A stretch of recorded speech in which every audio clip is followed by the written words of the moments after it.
Wesley Financial Group. Did you buy a timeshare because they told you it was a great investment? That's a lie.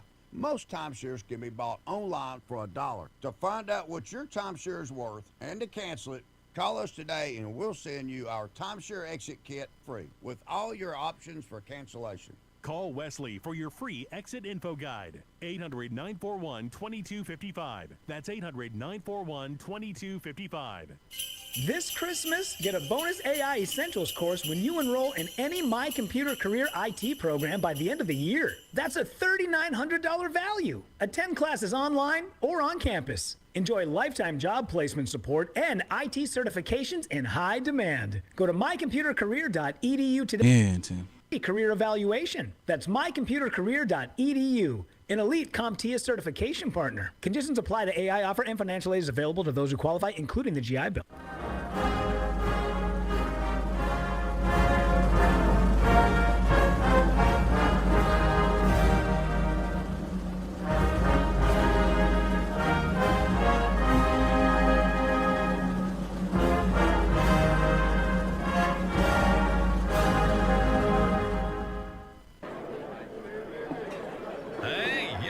Hey, shh. Calm down. The show is about to start. Reese on the radio. Turn it up. Turn it up low. Turn it up loud. It's like a dream come true. Turn on your radio. Reese is on the radio. Yo, let's get it. Due to the nature of this program, discretion does not exist. It's Reese on the radio. Right now on WTIC News Talk.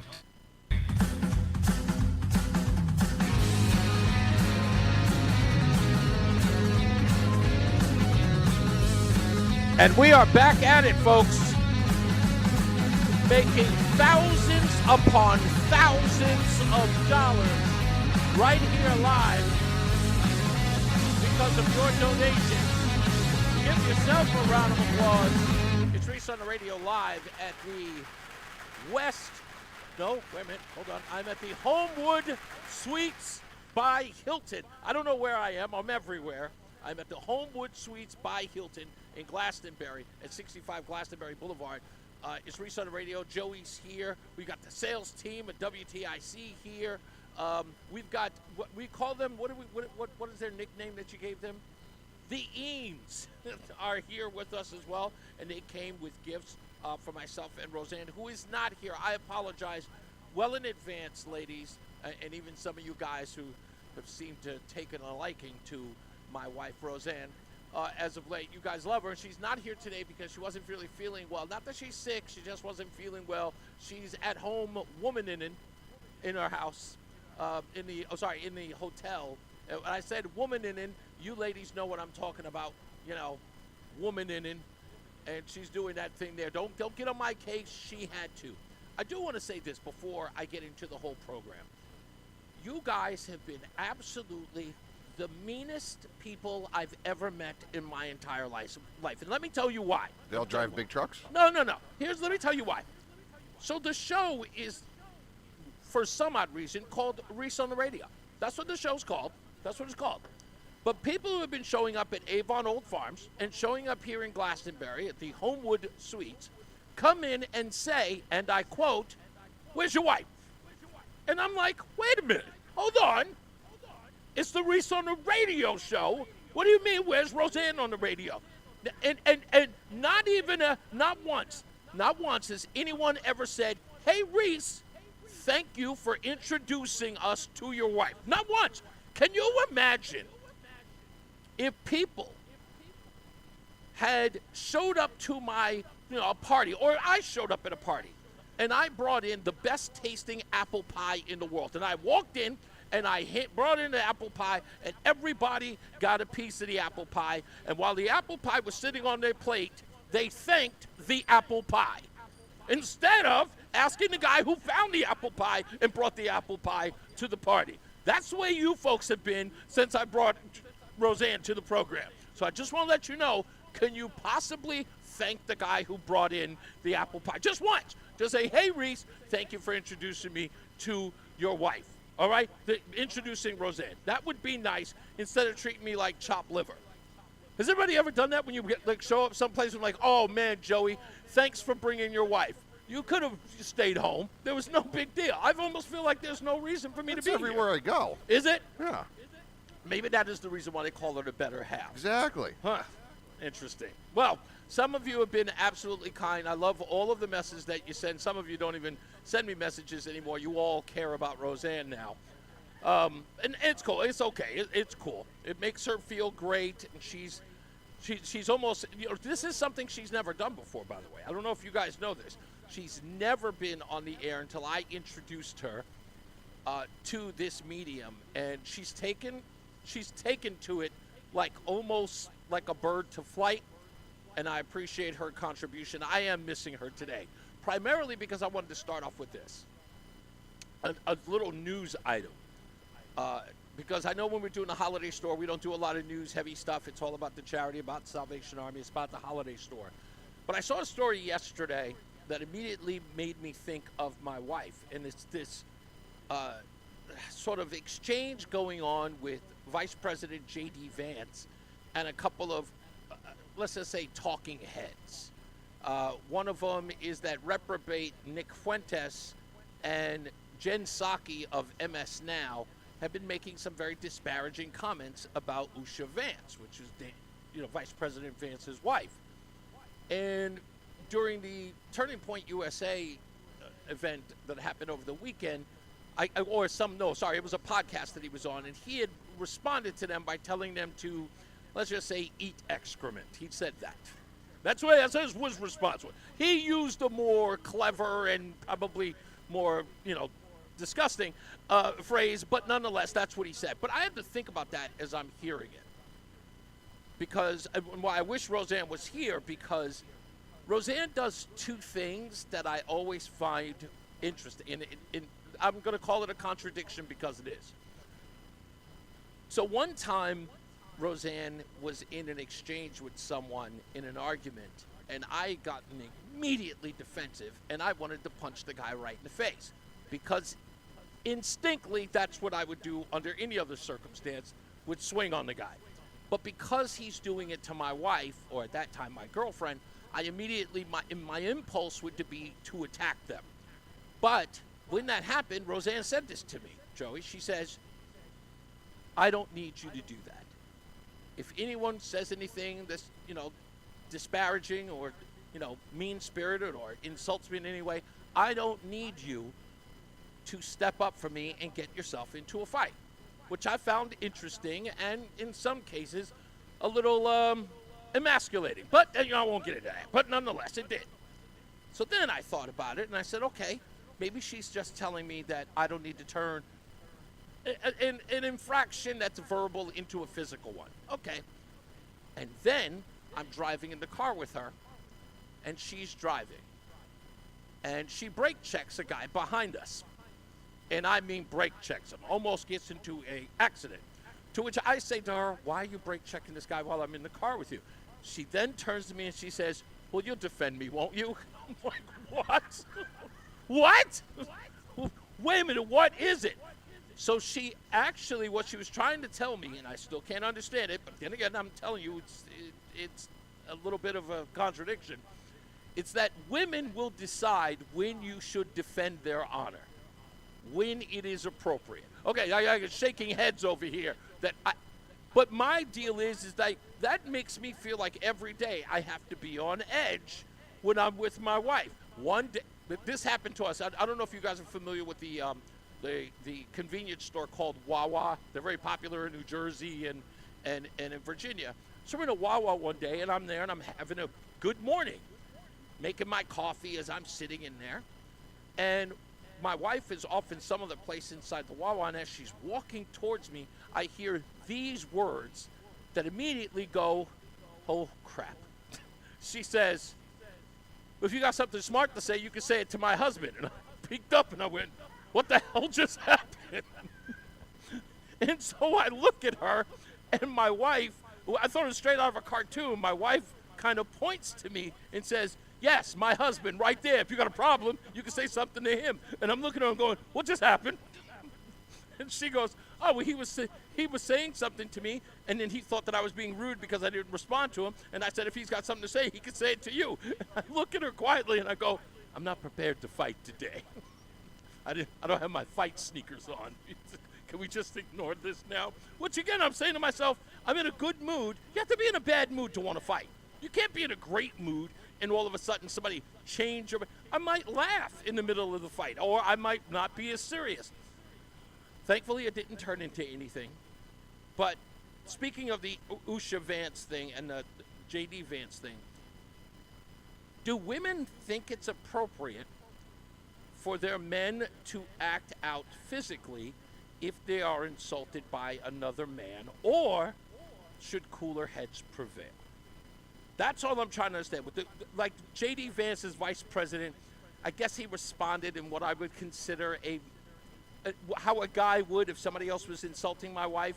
Me, immediately, if I hear some prominent figure saying something despicable about my wife, I immediately want to react. I think that's just a guttural thing. My wife, on the other hand, believes that she should control when I can be angry. That I'm not for. I would rather be the person. I want to be the arbiter of when somebody should get punched in the face. That's all I'm saying. That's all I'm saying. But I don't know whether or not women want their men to act out in that way, or would they prefer to just let it slide? I know women who would rather. What do you think your wife would say, Joey? Depends what day of the week it is, what type of mood she's in, where the soul. So it does vary. Oh my gosh, yes. Roland, what about you? Does your wife okay? Dean is like, absolutely. Roland, if your wife, who gets to decide whether or not you bust a guy in the lip in a situation like that? She doesn't want no part of any type of violence. Okay, so she doesn't want any violence. She don't want me to. If I have to, I'm going to. Okay. But she knows I'm a monster when it comes to stuff like that. When it comes to as far that, as right? Protecting my family, yeah. Right. So now, she doesn't even want me to get like that. Yeah. See, I know. Yeah, your wife seems like very low key and probably wouldn't want that. So does she keep you from making that decision? Like, in other words, would she be the person who would jump in front of you and be like, no, don't do it? No, she doesn't keep me from it. She just would, like, if somebody was disrespectful to her, she would just walk away. She wouldn't, like... Oh, okay. She wouldn't even let you know that someone had been disrespectful to her. Because she knows I'm an exactly animal. what your temper is. Yes, that's what I thought. That makes sense. Let me see. Just a suggestion someone drops... Oh, yeah.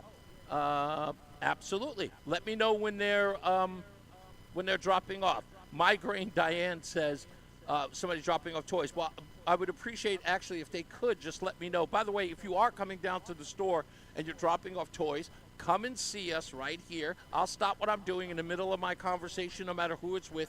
Let me know who you are so that we can give you some props for dropping off some toys at our holiday store. And Migraine Diane, if indeed you did drop off some toys, thank you very much. Speaking of which, we've got the Engineered Handling Systems. They brought by a substantial check as well. And also Walter made a considerable donation as well. If you wish to, you've got to come down here to drop off a check, or you can get Joey to take a big giant leap in a big giant pond known as the Happy Acres Pond at Camp Conry. You've got to text WTIC to 31333. You have to text WTIC to 31333. You want to hear something fantastic, folks? That text to give is up to $17,000. We are more than halfway up to the $30,000. Also, today's program at the holiday store at the Homewood Suites is brought to you by Sandy Terenzi and the Livian team. Looks like we have some folks who are coming by to drop off some toys, gifts, just toys? Sure. What, if I may give just your names or first names, if that's okay? I'm sorry, what was her name? Juniper or Tuniper? Juniper. Oh, my goodness, I love that name. Hello, Juniper. That's okay to be shy. It's a big, scary, loud guy. I don't blame you. Elmo works. Okay, Elmo, folks, we got, okay, no, I'm sorry, that's over here. I need to move that. There we can see the Elmo on screen, and a book called The Itsy Bitsy Reindeer. This is a new one. I don't know this one. This is a new book. Juniper, thank you so much. We appreciate you being so kind and shy. You can do both. It's impressive, I might add. That's okay. Thank you, folks. We really, really do appreciate it. We'll put these back in the bag. Again, if you want to be like Juniper, less shy, of course, and bring by some toys, please come on by to 65 Glastonbury Boulevard and drop off a gift or drop off a check and show your support for the Salvation Army. Juniper, it's been a pleasure. Next time, don't talk so much. Okay. I think she found the thing she wanted most, and that's a Hershey's Kiss. Don't blame her. Also, later on, thank you so much, folks. Also, coming up on the program, we have, let me see, I got to go through my list of folks who are coming by here. Oh, Susan Noviello is coming back. She's with the Human Trafficking Outreach Program. She'll come back to the program to talk about some of the things that she's doing there. David Griggs, the president of Metro Hartford Alliance, which is, from what I'm hearing in his bio, is pretty much like the Chamber of Commerce of Hartford. I did not know that, but I guess it's called Metro It's like Hartford a Chamber Alliance. of Commerce meets Booster Club. Is it the same deal? Yeah. Okay. All right. So Keel be here as well. Later on the program, we will also have Raul and Todd of Mitsubishi Power Aero, actually, is the name of the company. I'm really fascinated to talk to them because of what they do. I even wore my shirt today. Yeah.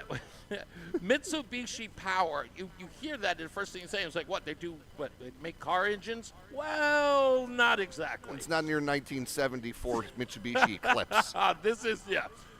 What they do is absolutely amazing, and when you hear what they do, especially during hurricanes and other tragedies in and around the country, you're going to be amazed. I was amazed when I heard what they do. Also, we're going to talk to Major Donald, who is going to be one of my first guests today, yes, because we had to push back a guest because of our Ryan Fazio to talk about the Marshall House today. We're also going to have Netzi Jimenez, who's going to be on the program tomorrow because we had to reschedule her. She couldn't come by today.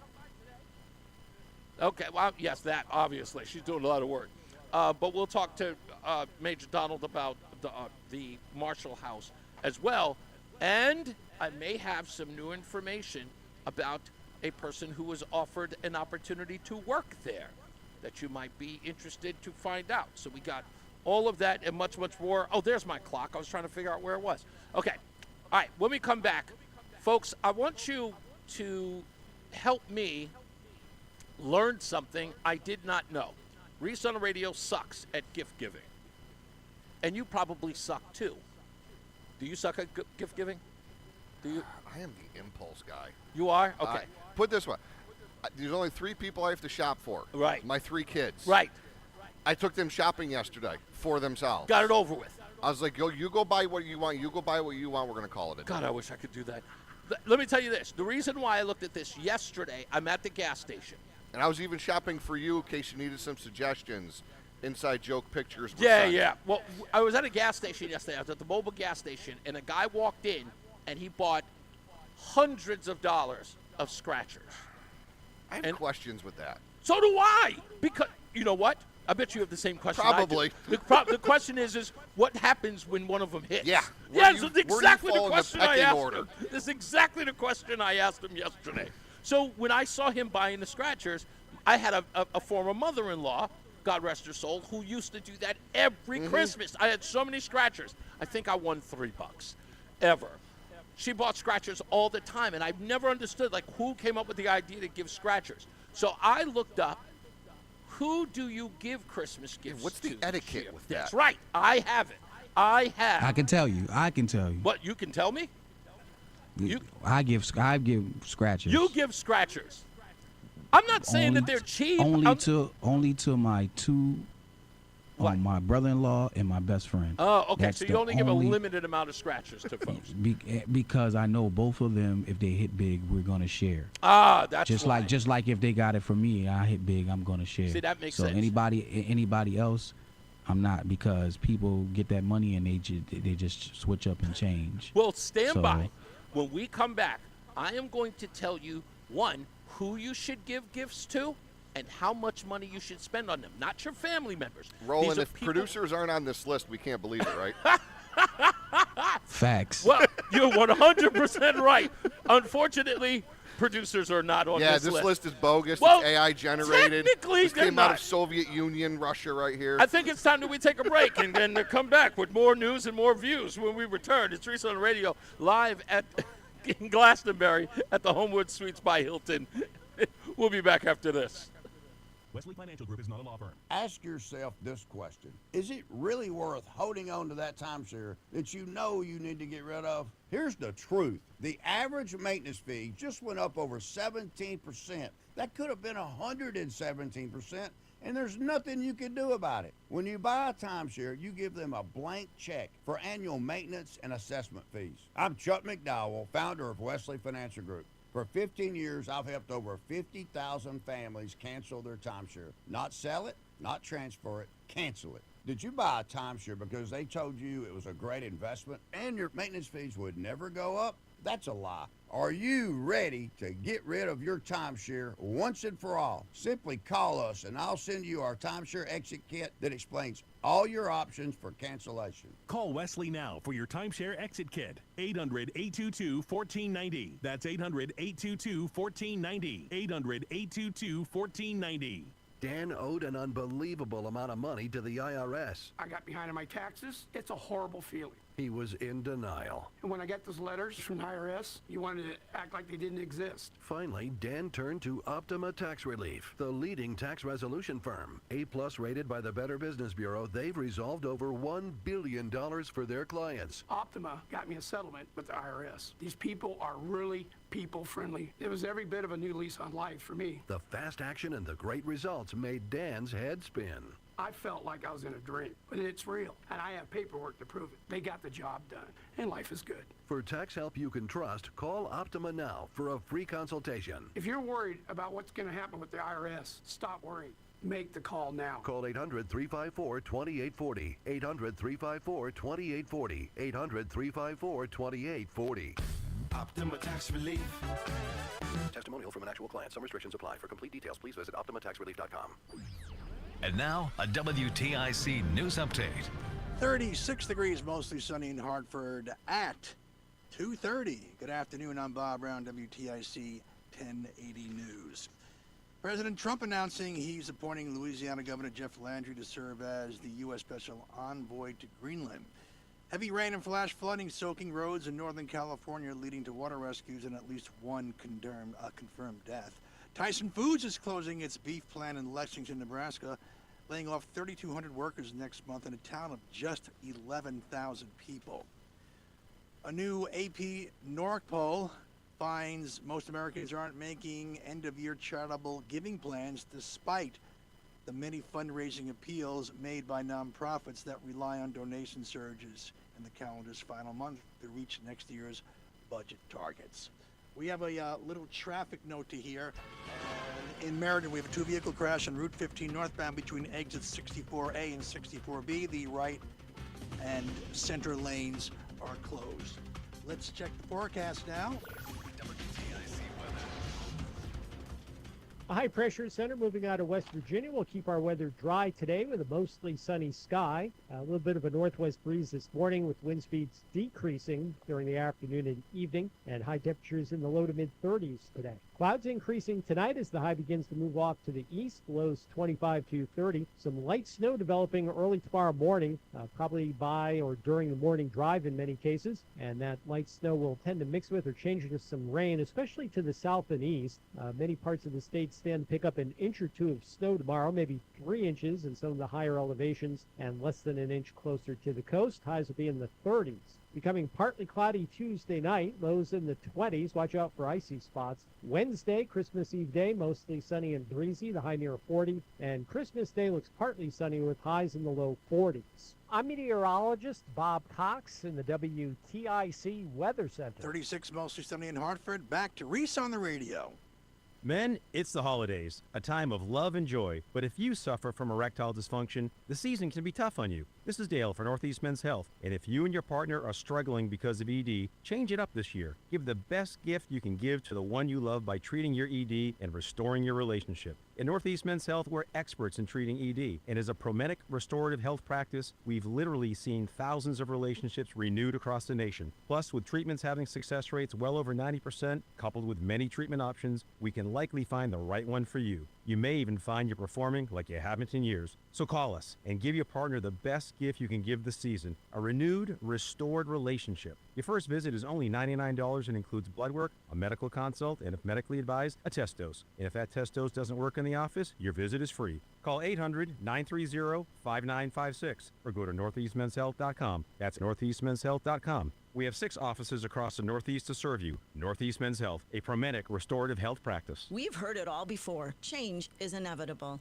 Hi, I'm Sandy Terenzi with the Livian team. Whether you're right-sizing, downsizing, or handling a family estate, we're here to make it easy. Right, Mike? Exactly. And with change often comes challenges. But with decades of local experience, we know how to price, market, and sell without the stress. Trust the team Connecticut families have relied on for years. Call 860-855-SOLD today. That's 860-855-SOLD. And ask for me, Sandy Terenzi. Don Cussin here, wishing you all a happy holiday season. Cussin Automotive has been servicing our customers for 29 years.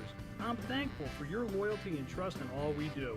I'm also thankful for the Cussinels, aka technicians with over 200 years of combined experience. Whatever car or sleigh you may be driving, Cussin Auto handles everything from oil changes to engine replacements. We want you safe and on time when you head over to River and through the woods to Grandma's house. From the Cussin Auto family to yours, have a very Merry Christmas and a Happy New Year. Let's do the holidays right. Cussin Automotive.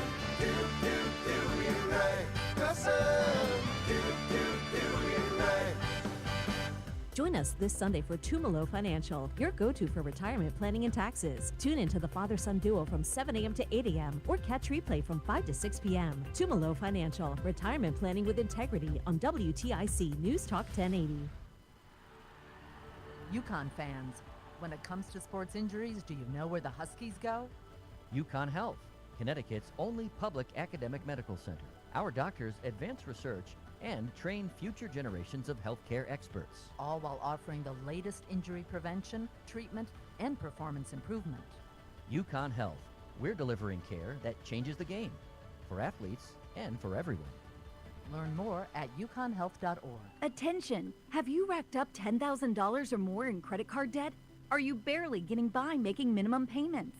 With credit card debt reaching all-time highs, National Debt Relief is notifying consumers about significant debt relief options currently being made available to help those with overwhelming credit card debt. These options may reduce a large portion of credit card debt for those who qualify. You don't need to declare bankruptcy or take out a consolidation loan, and you may only have to pay back a fraction of what you owe, even if you have bad credit. National Debt Relief has already reduced the credit card debt for more than 550,000 consumers, so don't wait. If you owe $10,000, $20,000, or even $100,000 in credit card debt, you can now take advantage of this financial debt relief as the cost of living continues to skyrocket. To check what debt reduction you may qualify for, call 800-848-2299. 800-848-2299. Again, that's 800-848-2299. Sniffles and sneezes got you down? GoodRx is here to help with big savings on commonly prescribed cold and flu meds. GoodRx is free and easy to use. GoodRx is accepted at all major pharmacies like CVS, Walmart, and Walgreens. Just search your prescription, find a coupon, then show your pharmacist at the drop-off counter. GoodRx is not insurance, but it works whether you have insurance or not. If you do, GoodRx may beat your copay price. Download the free app or visit GoodRx.com to save today. After I came home from Iraq, I could still hear the booms. Makes it hard to be a good mom. As America's veterans face challenges, DAV is there. I'm Naomi Mathis, Air Force veteran. DAV helps veterans get the benefits they've earned. Thanks to DAV, I was able to begin to heal. With the right support, more veterans can reach victories, great and small. My victory is being able to be here for my children. Support more victories for veterans. Go to DAV.org. 1 minute. Joe with SimpleSaleUSA.com, and I buy houses cash. If you own a house and want to sell it fast at a fair price, call me at 203-896-4000. I can pay cash and close in as little as 7 days. I buy houses in any condition, any price range, and more importantly, anywhere in Connecticut. I'm a private real estate investor who buys several houses a month, and I want to buy more. I buy inherited houses, divorce houses, behind in payment houses. I even buy my tenant won't pay me the rent houses. Do you own a house that is trash and needs thousands of dollars in repairs? Great, because I love buying junk houses. I buy vacant houses, abandoned houses, condemned houses, and even foreclosure houses. If you own a house and want to sell it fast, call me at 203-896-4000. That's 203-896-4000. 203-896-4000. Fan of WTIC? Then do us a favor. Download the free Odyssey app and favorite WTIC. All right, we are back. It's Reese on the Radio live in Glastonbury at the Homewood Suites by Hilton. I got to remember that. In Glastonbury on 65 Glastonbury Boulevard.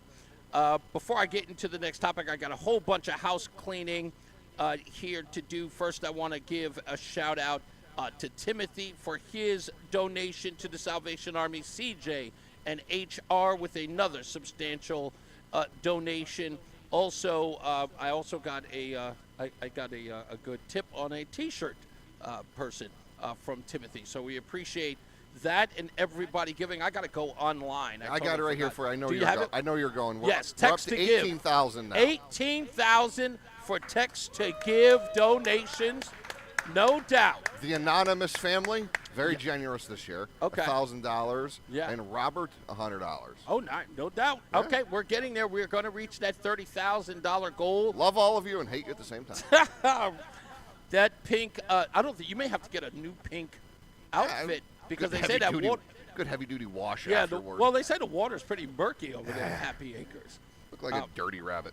In the last break, I was talking about who should be the arbiter of when you get into a back and forth with somebody else who may insult your wife. This is based upon the J.D. Vance talking about people who have been insulting his wife, Usha, and he had some harsh words for them. I don't believe in the whole harsh words thing unless, if I'm going to be harsh, it's going to be a diatribe. But I'm reminded of this one time I was out with my ex-wife, my last ex-wife, and I was out with her, and the guy who was at the bar, I guess, was either making a move or didn't know that I was married to her. And we're standing at the bar, whatever the case was. Mary either started coughing or something was weird. She was either coughing or sneezing or whatever it was. And I put my hand on her back and I said, "Hey, are you okay, sweetheart?" Well, the guy immediately took offense and said, "Hey, buddy, you don't know her. Don't put your hand on her back." And I looked at him right in the face and I was like, "You mean my wife?" And he goes, "Oh, I'm sorry." Well, the guy was about 5 foot nothing. He was knee high to a grasshopper. But I immediately took offense that he didn't know, for him to step up and thinking he was saving the day. I had decided that in that instance, instead of letting it go, I began insulting him. And he was a short, bald guy. And I spent at least 15 minutes calling him every bald person's name I could think of. There were certain times I was like, "What, you didn't think I was married to a Lex Luthor?" It was really, really bad. It was just bad. Now that I think about it, this is really, really mean. It just kept going, and I kept going and kept going. And it was every bald person. Telly Savalas came up, Kojak was used, which is technically the same person.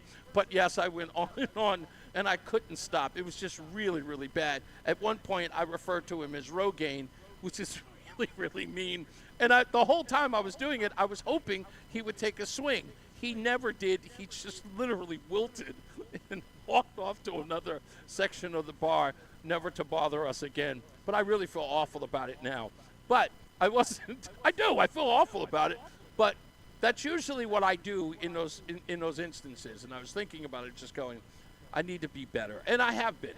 I've not started a fight in some 10 years?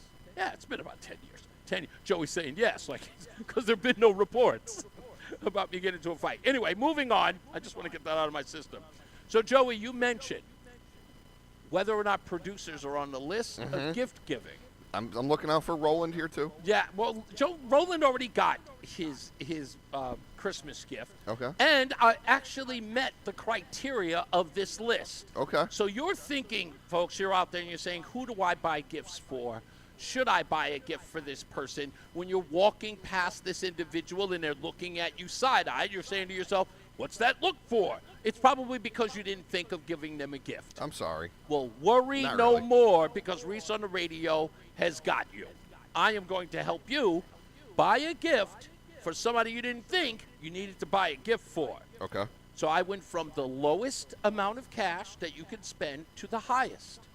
Okay. And these are non-relatives. Non-relatives. So, in the $20 to $25 range, you can buy a gift for your mail carrier or delivery driver. This includes UPS, FedEx, or Amazon. If you see these people regularly, you can buy them a gift. I get a Christmas card from our Amazon guy. You do? We see him regularly enough. He gives us Christmas cards. Really? Yeah. Now, that's a thoughtful guy. I'm not going to lie. That guy's, that's what the I kids. usually leave, like, in the summer, I'll leave some Gatorades or some snacks on the front porch. You whatever. do? Yeah. I'll do the same thing. Like if a it's- pet? Like, No, they're a whole, like, especially this time of the year, man. They haven't seen their house in probably just as long as me. Yeah, it's probably, yeah. So I'll send them some snacks, and the same thing when the guys are plowing in the winter. Like, if I'm outside doing Yeah. the driveway and I see the plow coming, I'll run inside, grab them some Gatorade or some snacks or whatever. They're in the same situation. They haven't gone home in a while. Support your fellow man. I am a horrible neighbor. Yeah. I didn't even think of doing that. Well, it's nice because now when the plow guy comes, he tilts the plow away from my driveway. Really? I don't get that big berm at the end. Oh, okay. It's my boy. See, yeah, but see, my house is in Yeah, Texas. you don't have to worry about Yeah, that. I don't have to worry Texas, about that yeah, ever. would So it's like, shoo away a scorpion. for meteor lands in, like, Oklahoma, I might have to deal with it. Anyway, so yes, $20 to $25 to your mail carrier or delivery driver, a guy that you see regularly. So if you can Amazon a package to yourself, but put, like, the driver as the Yeah, dude. exactly. Exactly. I didn't know that you should give money to these guys, but maybe you should. $20 to $30 can go to your trash collector. Okay. The sanitation guy. That's a good person. Yeah. To give some. I didn't think about that, but I'm not sure what benefit you would get that. At least with the snowplow guy. Yeah, I don't know. I mean, what benefit would you get from the trash Oh. guy? Maybe not throw them or leave them on the ground. yeah. I mean, that's. I all right, mean, whatever. throws the garbage can. It may or may not tip over in the front yard, but Yeah, that's true. This person is obsolete, but they should get $25 to $35. Your newspaper delivery person. Well, yeah, they if you still have one, give them a blessing of whatever. My gosh. Yeah, I mean, I think you should give. Yeah, why not? You get a Hartford Current. Why not? You should give them $25 to $35. If you could spend that much on the Current, why not? Yeah, If you I mean, and if they're putting it somewhere in the vicinity of your front door. Yes, exactly. If you can make it with, like, you know, from your front door to the newspaper without anyone seeing the goodies, you're fine. Give that guy a tip. Okay, I didn't know this, but I refuse. If I ever, even my grandkids, I'm not doing it. Children's teachers or bus drivers. That's a bit much. We used to give to their preschool bus driver. The preschool bus driver? Yeah. Well, they're going to be making a killing if that's the case. But that's it. Like, we haven't done their, I mean. Would you give it to their school teacher? Like, you go to those things, the PTOs We've never or whatever done their those things. teachers for Christmas. Like, we'll usually ask at the beginning of the year, like a weekend. Yeah. What do you need that you're not being supplied with? Like, we've bought boxes of pencils for the classroom. Right. And things like that, but nothing for the teacher per se. Yeah, they're saying. And none of my kids are failing, so. Oh. This price range for the teacher or bus driver from $25 to $50. Oh, jeez. What are you doing when they get to high school and they got 9 teachers? I don't. Yeah, exactly. Okay, this one. This is for an occasional, because apparently this job shows up twice.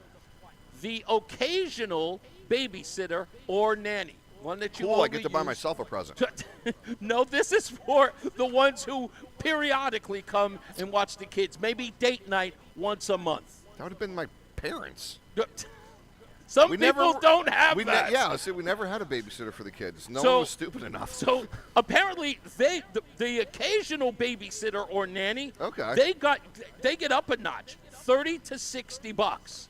They use your Netflix. They're good. That's I'm like, what do you do? I never thought of this other than tipping them regularly. Your hairstylist or barber should get $30 to $70. Tommy, I love you, bud, but no, I'm sorry, man. I love my barber. Is that too much? No. It's a one-time $60 thing, whether you get a haircut or a hairdo. Just go by and buy a gift in the price range of $30 to $70. Tommy, if you're listening, what do you want in that range? I'll hook you up. Now, first of all, I'll tell you exactly how I know that you have to give your guy a gift. Because you know his name. I don't know my barber's name. He came to the station to shave me when we did that one. He did a studio call? Oh, yeah, he came like to a the house station. call? Yeah, he came to the You station. got to give him a gift. Hey, what's his name? Tommy. Tommy gets $100 for the gift. Come on, Dang, we're crying out loud. You, So you revealed it. I didn't give you a good bottle of bourbon. You gave up the goods on that one. That should be $100. Okay. Close co-workers or office secret Okay, rolling. Santa. You're rolling on He's this, right right? in rolling, the area. Roll on this, bud. This is where Make we sure are. we're rolling. Okay. In this category, close co-workers or office secret Santa. When they say close co-workers, of course that means Roland and I. Yeah, I would you and consider Ro. you close. This price range is from $30 to $75, and I have to applaud myself. I actually made that. I made that amount. I did that. I got something for Roland. I have no idea what I'm going to give for you, but I'm sure it'll be something about a beard. Just because I'm just spitballing, I don't know where else I'm going to go. This one I'm not too certain about because Pastor Jake Dell is going to be calling me after I reveal this. They say your pastor, priest, or church leader gets a gift in the range of $50 to $100. Wow. What do you give the pastor? Yeah. Like, what do you buy him? Oh. It's a gift card. To where, though? Oh, I don't know. Barnes & Noble. Okay. Buy a Bible. Buy a Bible. They come out a new edition recently? What do pastors read anyway? There's a new Bible.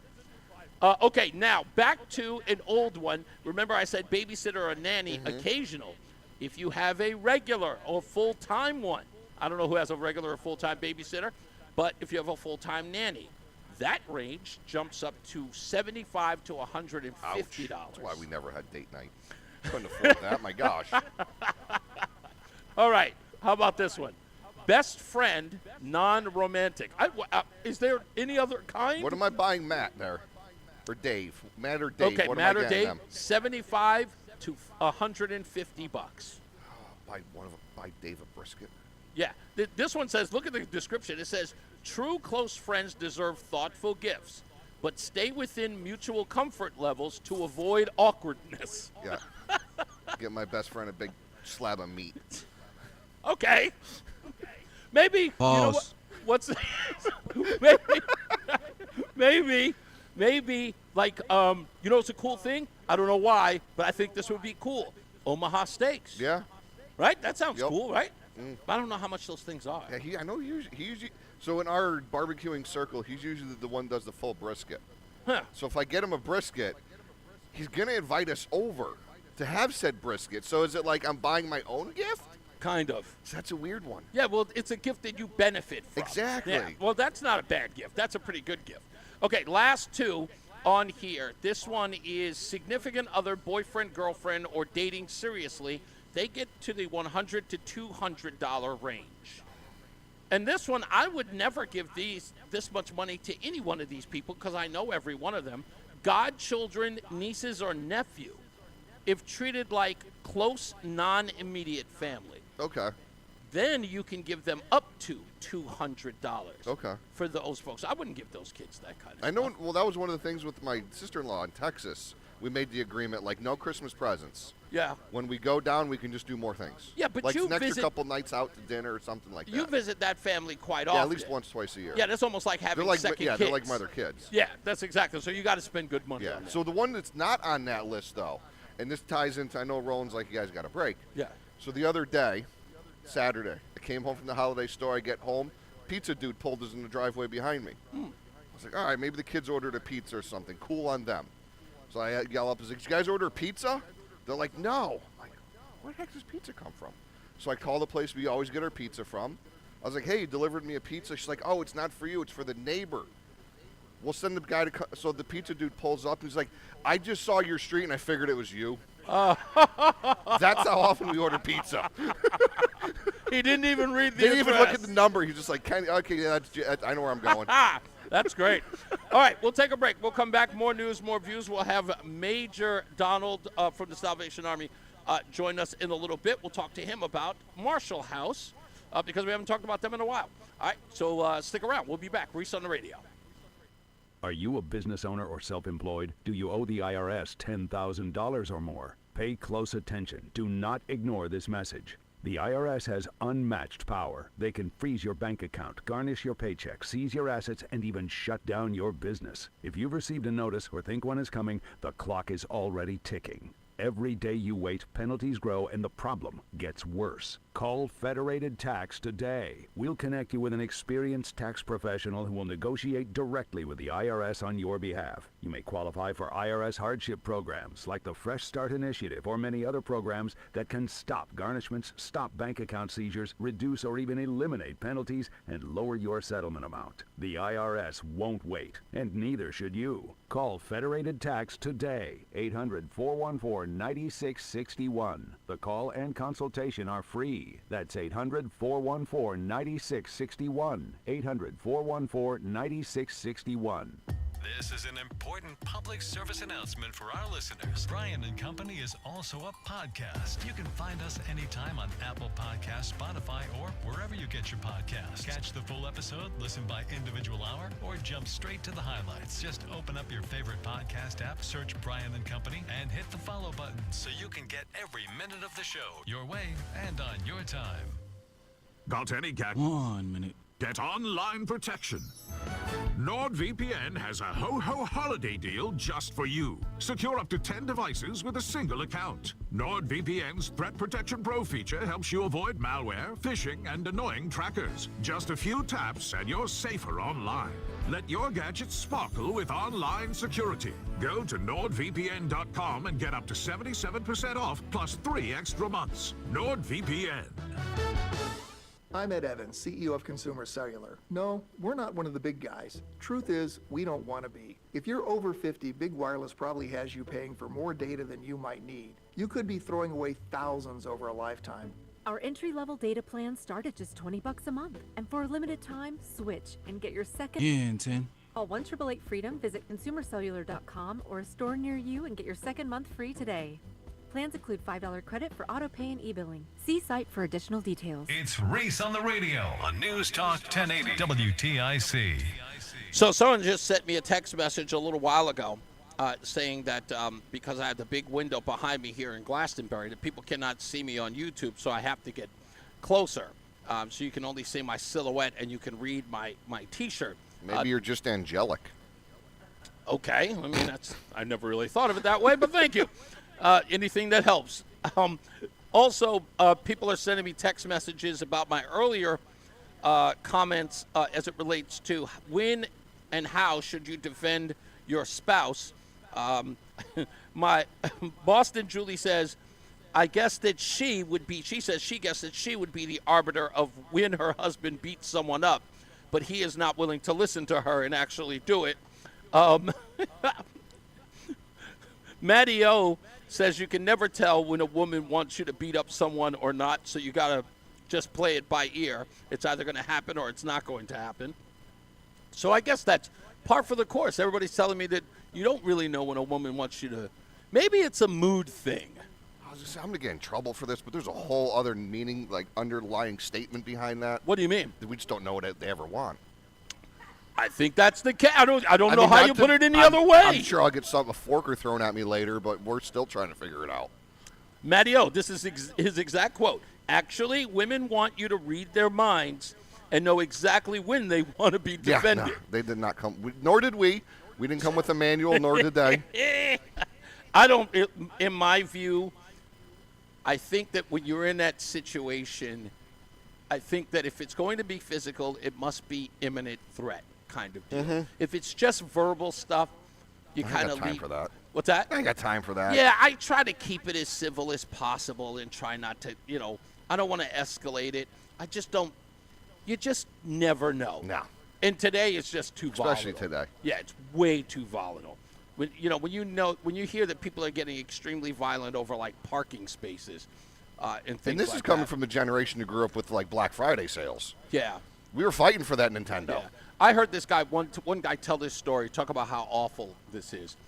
So he's on this 2-lane road that sort of merges into one. And there's one guy in a big giant pickup truck and the little guy is in a smart car.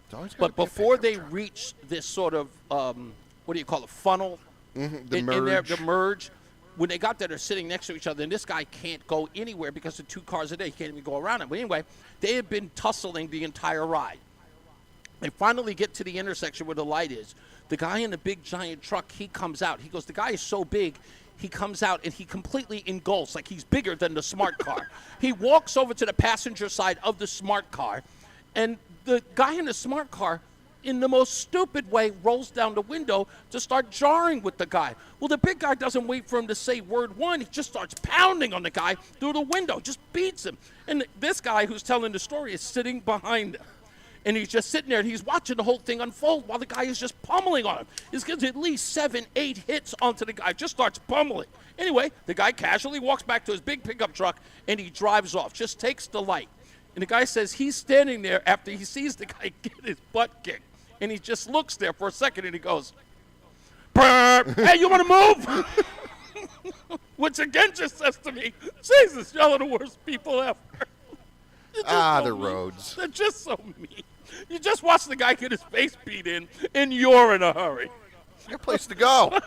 He just starts leaning into the horn. He goes, "Come on, buddy, we got places to go."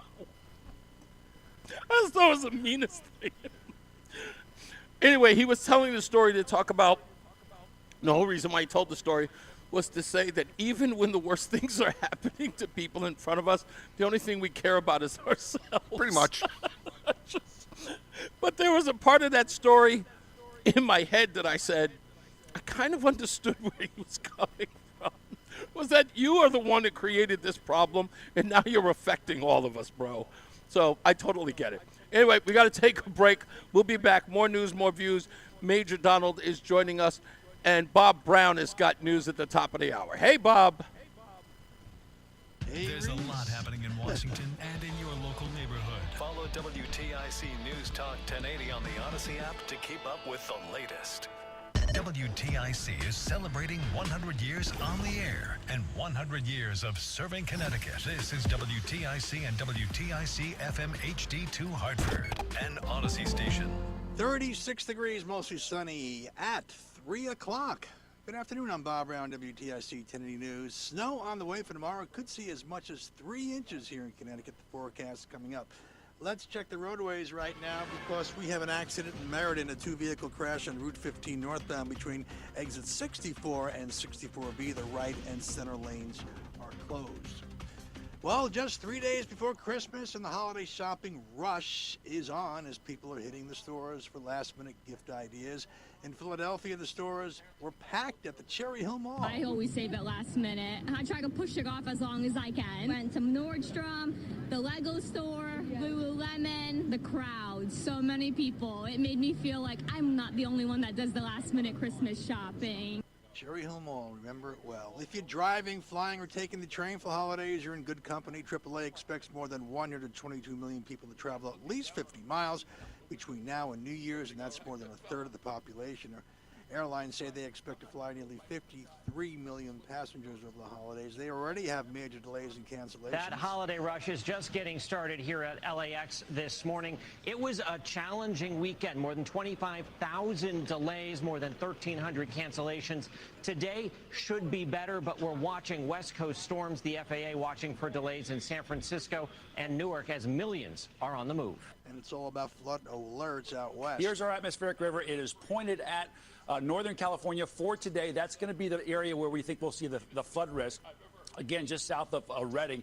And then maybe a bit of a pause tomorrow, but then coming in for Christmas Eve and Christmas Day, Southern California is going to get into it. Some of this will be in the form of snow. Boy, do they desperately need it in the Sierra Nevada. Several feet expected, above 5,000 feet. Meteorologist Rob Marciano. Man in his 40s hospitalized in stable condition after being shot in Benton Street early Monday morning.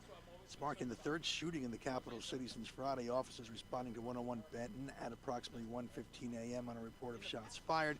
Shooting occurring about a half mile away from Trinity College between Franklin Avenue and Maple Avenue. The victim is in stable condition. Hartford Healthcare Go Health Urgent Care announcing the opening of its newest center in Killingly. The healthcare system is calling it an important step in expanding convenient, affordable, and patient-centered care options for residents in Northeast Connecticut. The debut will be this morning at 10, and they had it already. A Russian general has been killed after an explosive device detonated under his car in Moscow. Official investigative committee was very quick. It said that it was Ukraine that most likely killed Fanil Sarvar. Now, he is the latest Russian senior military officer to have died in a blast. Vitaly Shevchenko reporting. Barry Manilow announcing he has lung cancer.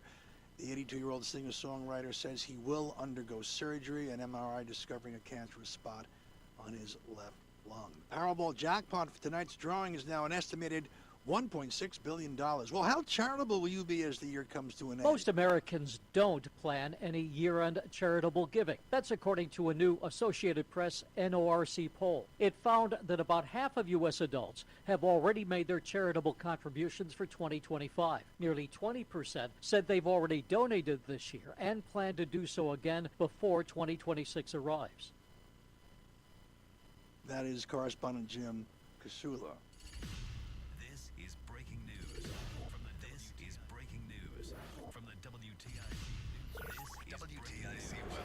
A high pressure center moving out of West Virginia will keep our weather dry today with a mostly sunny sky. A little bit of a northwest breeze this morning with wind speeds decreasing during the afternoon and evening, and high temperatures in the low to mid 30s today. Clouds increasing tonight as the high begins to move off to the east, lows 25 to 30. Some light snow developing early tomorrow morning, probably by or during the morning drive in many cases, and that light snow will tend to mix with or change into some rain, especially to the south and east. Many parts of the state stand to pick up an inch or two of snow tomorrow, maybe 3 inches in some of the higher elevations, and less than an inch closer to the coast. Highs will be in the 30s. Becoming partly cloudy Tuesday night, lows in the 20s. Watch out for icy spots. Wednesday, Christmas Eve day, mostly sunny and breezy, the high near 40. And Christmas Day looks partly sunny with highs in the low 40s. I'm meteorologist Bob Cox in the WTIC Weather Center. Up to 37 degrees and mostly sunny skies in Hartford. Back to Reese on the Radio. I'm Bob Brown, WTIC 1080 News. The tradition of the WTIC holiday stores to benefit the Salvation Army continues. Thanks to your generosity, we have been able to help families right here in Connecticut have a brighter holiday for 35 years. But the work is not done. More of our neighbors need the valuable resources we collect through the holiday store program. So we need you to give whatever you can. No donation is too small. Our holiday stores are open now through noon on Christmas Eve in the Avon Old Farms Hotel and Homewood Suites by Hilton in Glastonbury. For all the information, go to WTIC.com/holiday. We are able to give 100% of the proceeds we raise through the WTIC holiday stores to the Salvation Army, thanks to the generosity of our partners and sponsors, the Home Builders and Remodelers Association, Hartford Federal Credit Union, and Mitsubishi Power Aero. Please help us help families right here in Connecticut have a brighter holiday.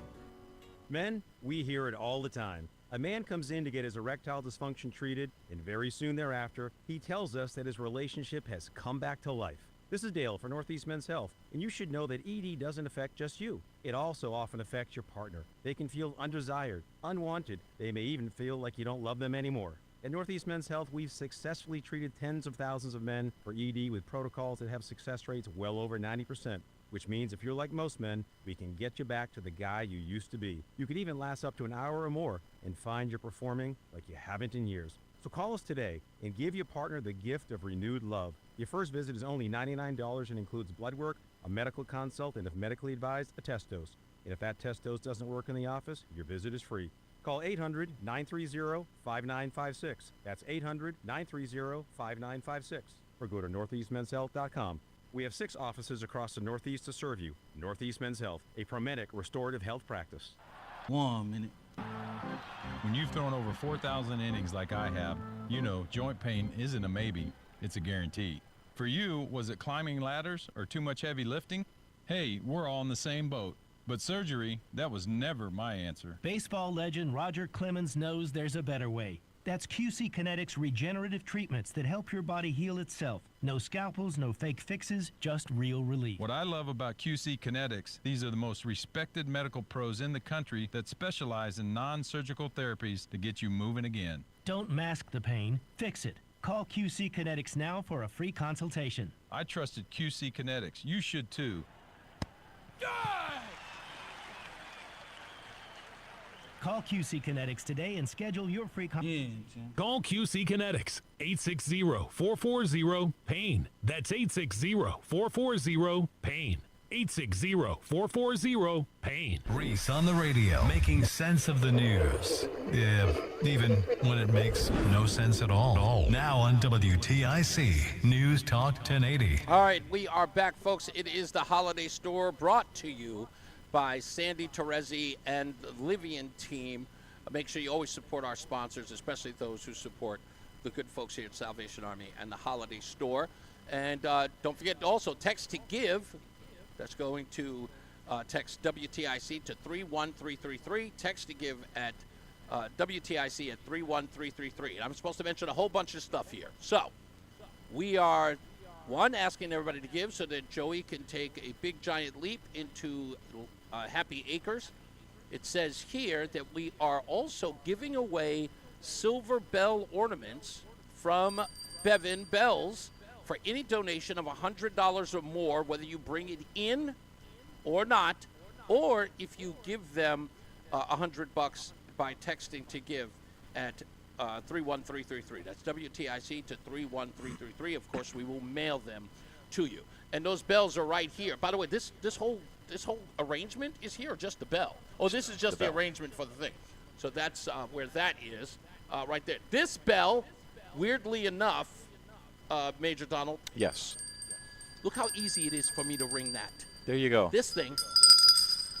Yeah, forget about it. It's not happening. I'm sorry. I'm never gonna be a bell ringing guy. So next Christmas time, we just give you one of You these. give me You're one on of the those? red kettle at Sam's Club. We're good to go. That's it. That's all I need to know. See, I thought you had to have a red kettle. No, you know? no. It It's doesn't all matter. depends on the situation, the competence of the bell ringer sometimes.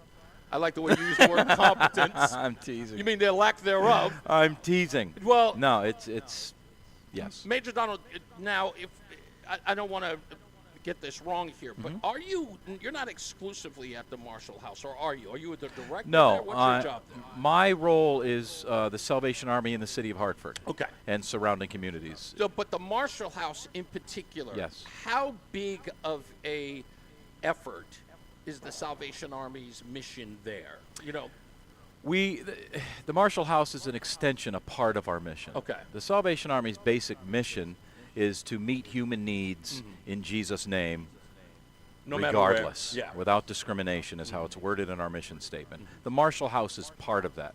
The Salvation Army has a long history of sheltering the unhoused, of Right. feeding those who are hungry, and the Marshall House is in there. The Salvation Army social work really began with children and a lot of women and their families. And so the Marshall House really reflects what we've been doing for over 150 years. Yeah. And I'm not sure of how long the Marshall House has operated in Hartford. It certainly predates you and I. Right. But it's just an extension of what we do. And it's all back to the very simple things, you know. You're wearing your shirt that says your quote from Abraham Lincoln there, believing in the Bible and its importance as the I wore this for supreme you, to be document. honest. Well, thank you. I like it. But nonetheless, that's the truth I live my life on, but the Salvation Army as well.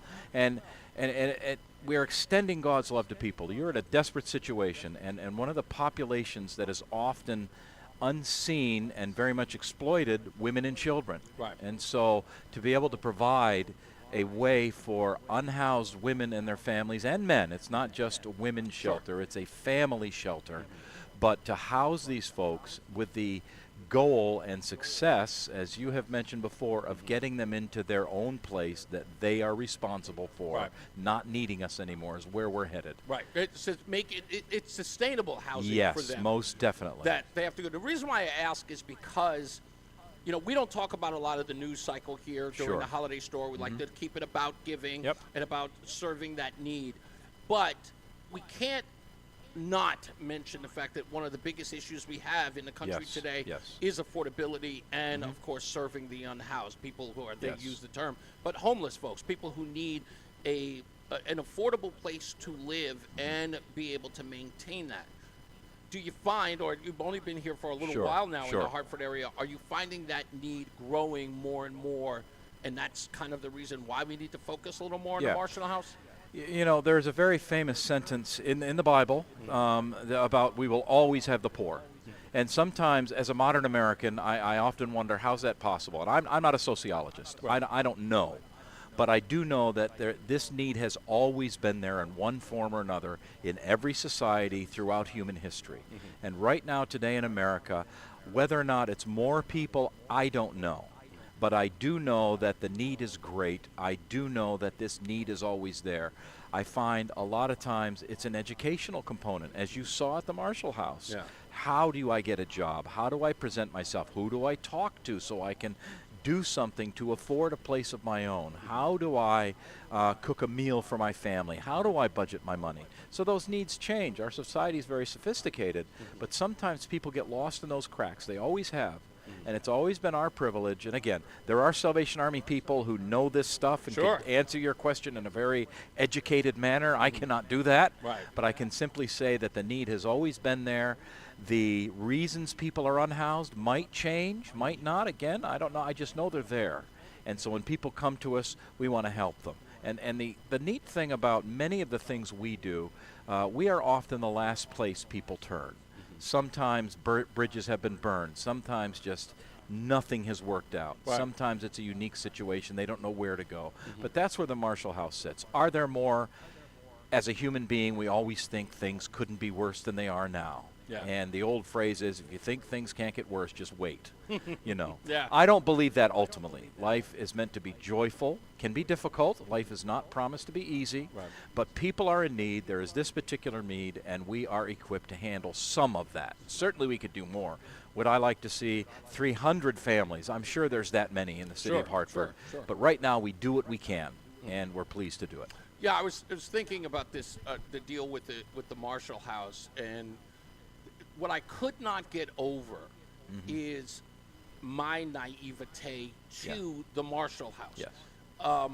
You guys don't trust me, I see advertisements all the time about Yes. the Salvation Army. Yeah. We know the tagline, doing the most good. Yep. But there are certain things that even I find myself going, wow, I've always known the Yes. Salvation Army, but I always feel like I'm not, I don't know, knowledgeable enough Yeah. about what you do. What do you think that is? You said you're usually, Yes. the Salvation Army is the last Yes. place that people go. Why do you believe that's the Well, case? not in terms of not knowing. Okay. It's, for example, a lot of people have been in the social service system Okay. that the government Right, provides, and there are DCF. limits to that. Right. Sometimes people make very poor choices, and that's no longer available. People generally look to things that are nearby. If somebody loses a job, and for example, at Christmas time, and I've got to pay the bills, I got nothing left to give my kids for Christmas. Wow. And that's when perhaps the Salvation Army comes to mind. Now, when it comes to the Christmas time, the for giving, that red kettle is synonymous in America, and the toys, that's us. A lot of people think that, and that's great. But it's a matter of we're just doing what we do. And that phrase, doing the most good, that tagline, it's part of a longer quote. And I'm going to paraphrase it. Please. But it's basically everything that we have, we're going to use to do the most good with that. It's not that we are the only ones that do it best. But it is certainly, I believe, in our mission, or I wouldn't be doing it, but it's more a matter of this is what we have, and we're going to do the most we can with it. And when you give us, whether it's a toy, the little Elmo that came in with that little girl, or whether it's a monetary donation, whether it's major like our sponsors and that, or whether it's someone with a more humble gift, we're going to take that and do the most good we can possibly do with it. I'm again, like I said, I'm always in awe of everything I've learned about the Salvation Army. The Marshall House has affected me because, you know, on my show, I couldn't tell you how many times I talk about my story of being a teenager, that, you know, being homeless, you know, growing up, not knowing out, doing everything from sleeping in abandoned buildings to, you know, couch surfing from here and there when I was 18, 19 years old. You know, it's so funny. I tell people I was homeless for 3 years. I was actually homeless until I was roughly about 20 years old.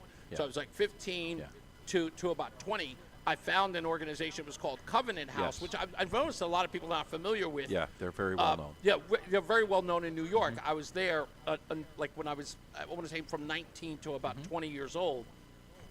And they didn't really get me on my feet. I actually ended up getting a really, really good job at MTV in order for me to take care of myself. So I had an opportunity. But every time I think about the Marshall House, having visited that place and talked to the people inside that organization, saying to myself with a degree of, wow, I wish somebody was around to just tell me that was available. Imagine what, you know, what avenue my life would have gone down. Not that I regret any, you know, the things that have happened. I think that because of the experiences that I have, puts me in a, you know, very unique position today. What would you say to people, or people like me who want to get the word out about Marshall House? What would you say would be the most important thing or information teller if they want to donate or volunteer? What would I share? If someone wants to help, just Google is your friend. Just look up if you live in Hartford or nearby, Salvation Army Hartford. It'll get you there. There are Salvation Armies in many places, you know, in the world, but in Hartford there are locations. But just reach out there. We're not big advertisers. Advertising's expensive, and we're trying to do the most good with the money we're given. But it's just a matter of ask. You're doing it now. There's a big computer monitor sitting in an office because you saw a need and you talked to a friend. And I just totally, I forgot all about that. Somebody sent me a message saying that they dropped off a big computer screen for the people to be able to get a job or to look for work. I'm very grateful of that. Yeah. But it's really, what's the phrase, paying it forward. It's really one-to-one. We're doing it now. Your listeners now are aware. We're you know, as an incentive, we have these beautiful silver bells, you know, and the idea is, yes, it's something very nice to have, but that's a reminder when you bring it to your home that there are others out there, but there's also a way for me, regular person, to be able to help those that I may not necessarily see. I dare say the residents, the guests rather, of the Marshall House are people you don't really see, because, you know, we see occasionally the unhoused when it's an extreme situation, and that's a whole nother talk, but they're there, and it's just really just being reminded, and we are pleased just to be in the middle. You want to help, you're doing it. Come to the Salvation Army. For you, it was through your job, through the radio station here. And for others, it's, you know, hey, maybe I should give them. Someone listening needs us, and I guarantee you in this last few weeks, they've given us a call. I guarantee there's someone you're 100% in your audience. right, that someone knows someone Most who definitely. doesn't know that the Salvation Army is available to them. I was thinking about one of the latest ads that have been running in the Salvation Army this year. Young girl who is trying to, I think she goes to a food bank, and she walks up to the door. She sees some other family members walk in, and she stops short of going inside because, one, she feels shame, and she's a little apprehensive because she doesn't know what she's getting into.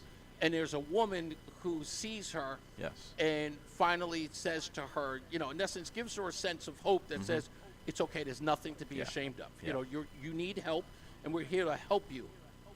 I've learned this, I want to say in the last 6 years. A lot of the reasons why a lot of folks do not come to the doors of the Salvation Army is because it's become harder and harder for people to ask for help on the religious side. What would you say to them as a pastor yourself, for people who are fearful to ask or apprehensive to ask for help? We are all unique individuals. We are all created. We know the natural process, how human beings come into being. But I, first of all, believe if something is happening, good, bad, or indifferent, if God, He's the one that allows it. But it's also that we are all special and we matter. I think one of the things missing in the world, and it's always been the case, is the value of humanity. You as a person, you, Reese, you matter. There are times we all have self-doubt. We all, community is a thing. We're built to have community. But the fact of the matter is everyone is valuable. And that first ask is hard. First of all, people fear a no. What if they say no to me? What do I do? Yeah.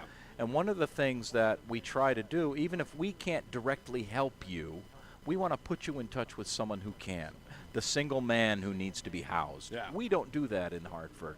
But we can say, hey, contact these people. That's one of the most difficult areas to most assist. Definitely. No matter whether it's a social program or a government program, the hardest is, and I think they're, for obvious reasons or maybe other reasons, they appear to be the most left behind groups. Often. Often. In most cases, but they're and they don't even think that there's an opportunity. Plus, there's a sense of pride with each male having to ask for most that definitely. help. That's part of it. Again, it's a complicated thing. Sure. That's not my expertise, but it is. For me, it's value, and people are often hesitant. You're right. It's pride, but it's also what if they say no, but it's also what's the point, and that should never be the case in life. I learned early on, whether it's a personal thing or as a professional person, ask. The worst answer you can get is no, then you go to the next one. But the fact of the matter is people are valued. I think that's missing more and more in our world. I'm in my 6th decade, and I am a telephone person. It's not even email anymore. The younger people don't even like email. That's old-fashioned, right? Yeah. But the fact of the matter is it's all about value. As we get further away from individuals, people begin to lose their self-worth, and everyone's valuable. What do we teach at Marshall House? What do we teach to the children who sing in our youth music programs? What do we teach the men who come to play basketball in our gyms? You matter. That's important. Sometimes that is, like at Christmas time, very visible. Here, mom or dad, here's some toys you can give your kids. That tells that parent they matter. And it tells that kid, hey, mom and dad love you. Santa came this year. That kind of stuff. But really, Reese, it is, I don't have the answer other than everyone following Jesus Christ. But people matter. People are important. Everyone is somebody. You say something that I repeat often, and I try to teach these to my kids. Sure. And everyone in my family. You say the word matter. When I was a kid growing up in science class, matter has weight and takes up space. Oh, there you go. That's good. That's the reason why I love that. When I used to say to the kids, I matter because I have weight and take up space. That's right. It's the best. When I used to say that to the kids, I remember my son looked at me and goes, wait a minute, I learned that in science class. And I said, because it's true. Yeah. And you have to look at yourself in Most that way. definitely. That's how you know you matter. Yes. Because you have weight and take up space. And it's a need. People need to know they're valuable. There's a lot of people in the world. There's a lot of people live in Hartford. But, every individual is an individual. And that is just, we need to tell people that more and more and more because it's very easy to get lost in a crowd. And I like crowds. I like the excitement of a crowd. But individuals are important. Yeah. Every person you're talking to. Your skill set is speaking to every one of your listeners as if you're talking to them. Logic says there's more than me listening right now, but it's a very personal thing. We all need that. That's why your listeners come see you and want to meet you. You're a friend even though you've never met because I do feel matter. that that is the most interesting part is that everyone who walks in, and I keep forgetting that sometimes I am conveying my entire life story to these people on the air usually because that's kind of how things that are happening in my life I think that they can identify with or relate with. And then they come in and they'll sort of recite something I talked about. And that connection that I'm trying to build there to see it actually come back to me is brilliant. The Marshall House, I mean, again, I told you, I rave about them, everything that they do. I'm going to do what I can next year to volunteer as much as I can. My wife is actually thinking about working there. That was the surprise, by the way, I was talking about. Roseanne is actually going to apply to work. We've been working behind the scenes. You have been, yes, we have indeed. We're not going to let you guys go so easily. You got your claws into us. Didn't you talk about that when you interview us? They don't seem to let go. I told you guys you don't let go. The fact that everyone who's ever been associated with the Salvation Army has wanted to stay and be a part of it. As a part of their life. I guess that's, to me, I see that as an indicator of what the good work you guys do. Can I just real quickly, my own story, my great-grandfather met the Salvation Army. He was, back in those days, what they would call a drunk, and he got on the wagon. That phrase was developed. That was a Salvation Army phrase. That's where it came I didn't from. know that. Wow. The wagon would come, our street meetings, come get cleaned up, get on the wagon, off the wagon. Nope, you're not going with them. You're off the wagon. You can Google that one too. Holy moly. You can always trust the internet, right? The internet's always right. I'm already on it. But the fact of the matter is, it was that ministry in Batavia, New York. I'm guessing now 125 years ago, whatever. My great-grandfather found that he needed that, and through the Salvation Army, here I sit today. So it's the same story. The people coming to Marshall House, the people that are desperate, the folks that are on the street with some of the horrible substances that they're enslaved to, I can relate. We all can one way or another. We all have something that gets us. We're all broken. But the fact of the matter is, my family came from that. And I praise the Lord that it's generations ago. But there is generational change. It's happening at Marshall House. Yes, it is. And it's happening at the preschool. It's happening in our youth programs. It happens at Camp Connery. When he goes into that lake, there are kids there. It's going to be generational change there. Oh, I just looked at the time. You know what? Yes. We do have to take a break, but Major Donald, thank pleasure. you. Always a pleasure, Thank man. you, Reese. I thank you so much and for spending so much time with us here as well. My honor. Seeing Thank you you. every day. All right, we'll take a break. We'll come back. More news, more views. We got more guests. Coming up, it's Reese on the Radio live in the Homewood Suites by Hilton in Glastonbury. Come on by. Drop off a check. We'd appreciate it. We'll see you in a bit. How did you get your tripping breakers fixed so fast? ALO Home Services, same-day electrical. I gave them a call, and they had a technician on their way. They even sent the technician's real-time location, so I knew when they would be here. Did you say same day? That's crazy. If you need same-day electrical, call, click, or text today and say hello, ALO. Call for details. License number HIC 628926, P102776688, S104-13487, D104-01465, S3308699, SM3004646, E1185643. There's a lot happening in Washington and in your local neighborhood. Follow WTIC News Talk 1080 on the Odyssey app to keep up with the latest. A KFC tale in the pursuit of flavor. The holidays were tricky for the Colonel. He loved people, but he also loved peace and quiet. So he cooked up KFC's $4.99 chicken pot pie. Warm, flaky, with savory sauce and vegetables. It's a tender chicken-filled excuse to get some time to yourself and step away from decking the halls, whatever that means. The Colonel lived so we could chicken. KFC's Chicken Pot Pie, the best $4.99 you'll spend this season. Prices and participation may vary while supplies last. Taxes, tips, and fees extra. Selling your home, it's one of the biggest financial decisions you'll ever make. You could go it alone, trying to navigate market trends, determine fair pricing, and tackle tricky negotiations on your own. You could second-guess every decision, wondering if you're doing it right. Then there's the showings, the offers, and the mountain of paperwork. Or you could work with the expertise of a Realtor, here to guide and help protect as you make your next big move. Realtors are members of the National Association of Realtors, right by you. And now, a WTIC news update. 37 degrees and mostly sunny at 3:30. Good afternoon. I'm Bob Brown, WTIC 1080 News. We have some snow on the way. Forecast coming up. Federal judge says Kilmar Abreu Garcia should remain free for now while she considers the government's arguments for detaining him in immigration custody. President Trump gathering with top national security officials. Today's meeting coming as the U.S. Coast Guard is stepping up efforts to interdict oil tankers in the Caribbean. Hundreds of Alabama funeral goers mourning a Brown University sophomore killed in a recent campus attack. Friends and family members gathering at the Cathedral Church of the Advent in Birmingham to honor the memory of 19-year-old Ella Cook. Cook and another student were killed December 13th when a gunman opened fire during a study session. Let's check traffic right now. We have some activity down in New Haven. We have a crash, a motor vehicle on I-95 southbound between exits 46 and 44. The left lane remains closed, so beware of that. Checking the forecast for the rest of today, mostly sunny with decreasing winds, highs in the low to mid 30s. Tonight, increasing clouds, low 25 to 30. Tomorrow, light snow developing in the early morning, mixing with light rain in some areas during the day. Accumulations between a coating and 3 inches, highs tomorrow in the mid to upper 30s. Tuesday night, becoming partly cloudy, lows in the 20s. Wednesday, mostly sunny and breezy, highs near 40.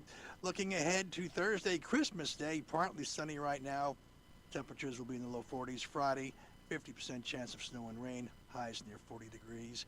And Saturday becoming partly sunny, temperatures in the lower 40s. 37 degrees, mostly sunny in Hartford. Back to Reese on the Radio. I'm Bob Brown, WTIC 1080 News. This holiday season, make Liquor Square in Unionville your one-stop shop. Liquor Square's got an incredible selection of wines, spirits, and craft beers to make your holiday celebration special. Stop by today or shop online for delivery at liquorsquarect.com. Liquor Square, serving Farmington Valley for 20 years.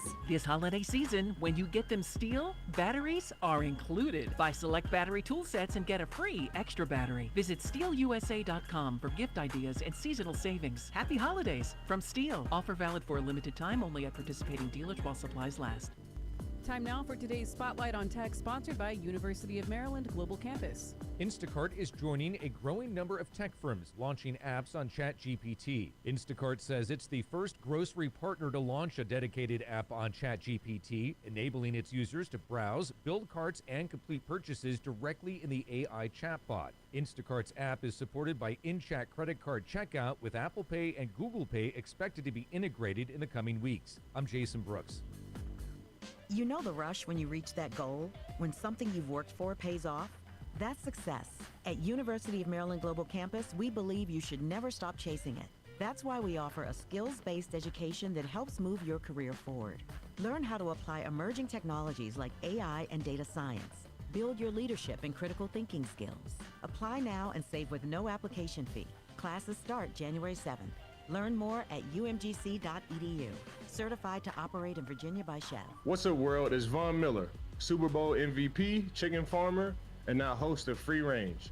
This is a show where I go off the field and off the script. We're talking what's hot in music, film, trending news, and everything blowing up your feed. If you love football, you'll feel at home. But if you're here for the vibes, the internet deep dives, the conversation, this is your podcast. Join me every Wednesday.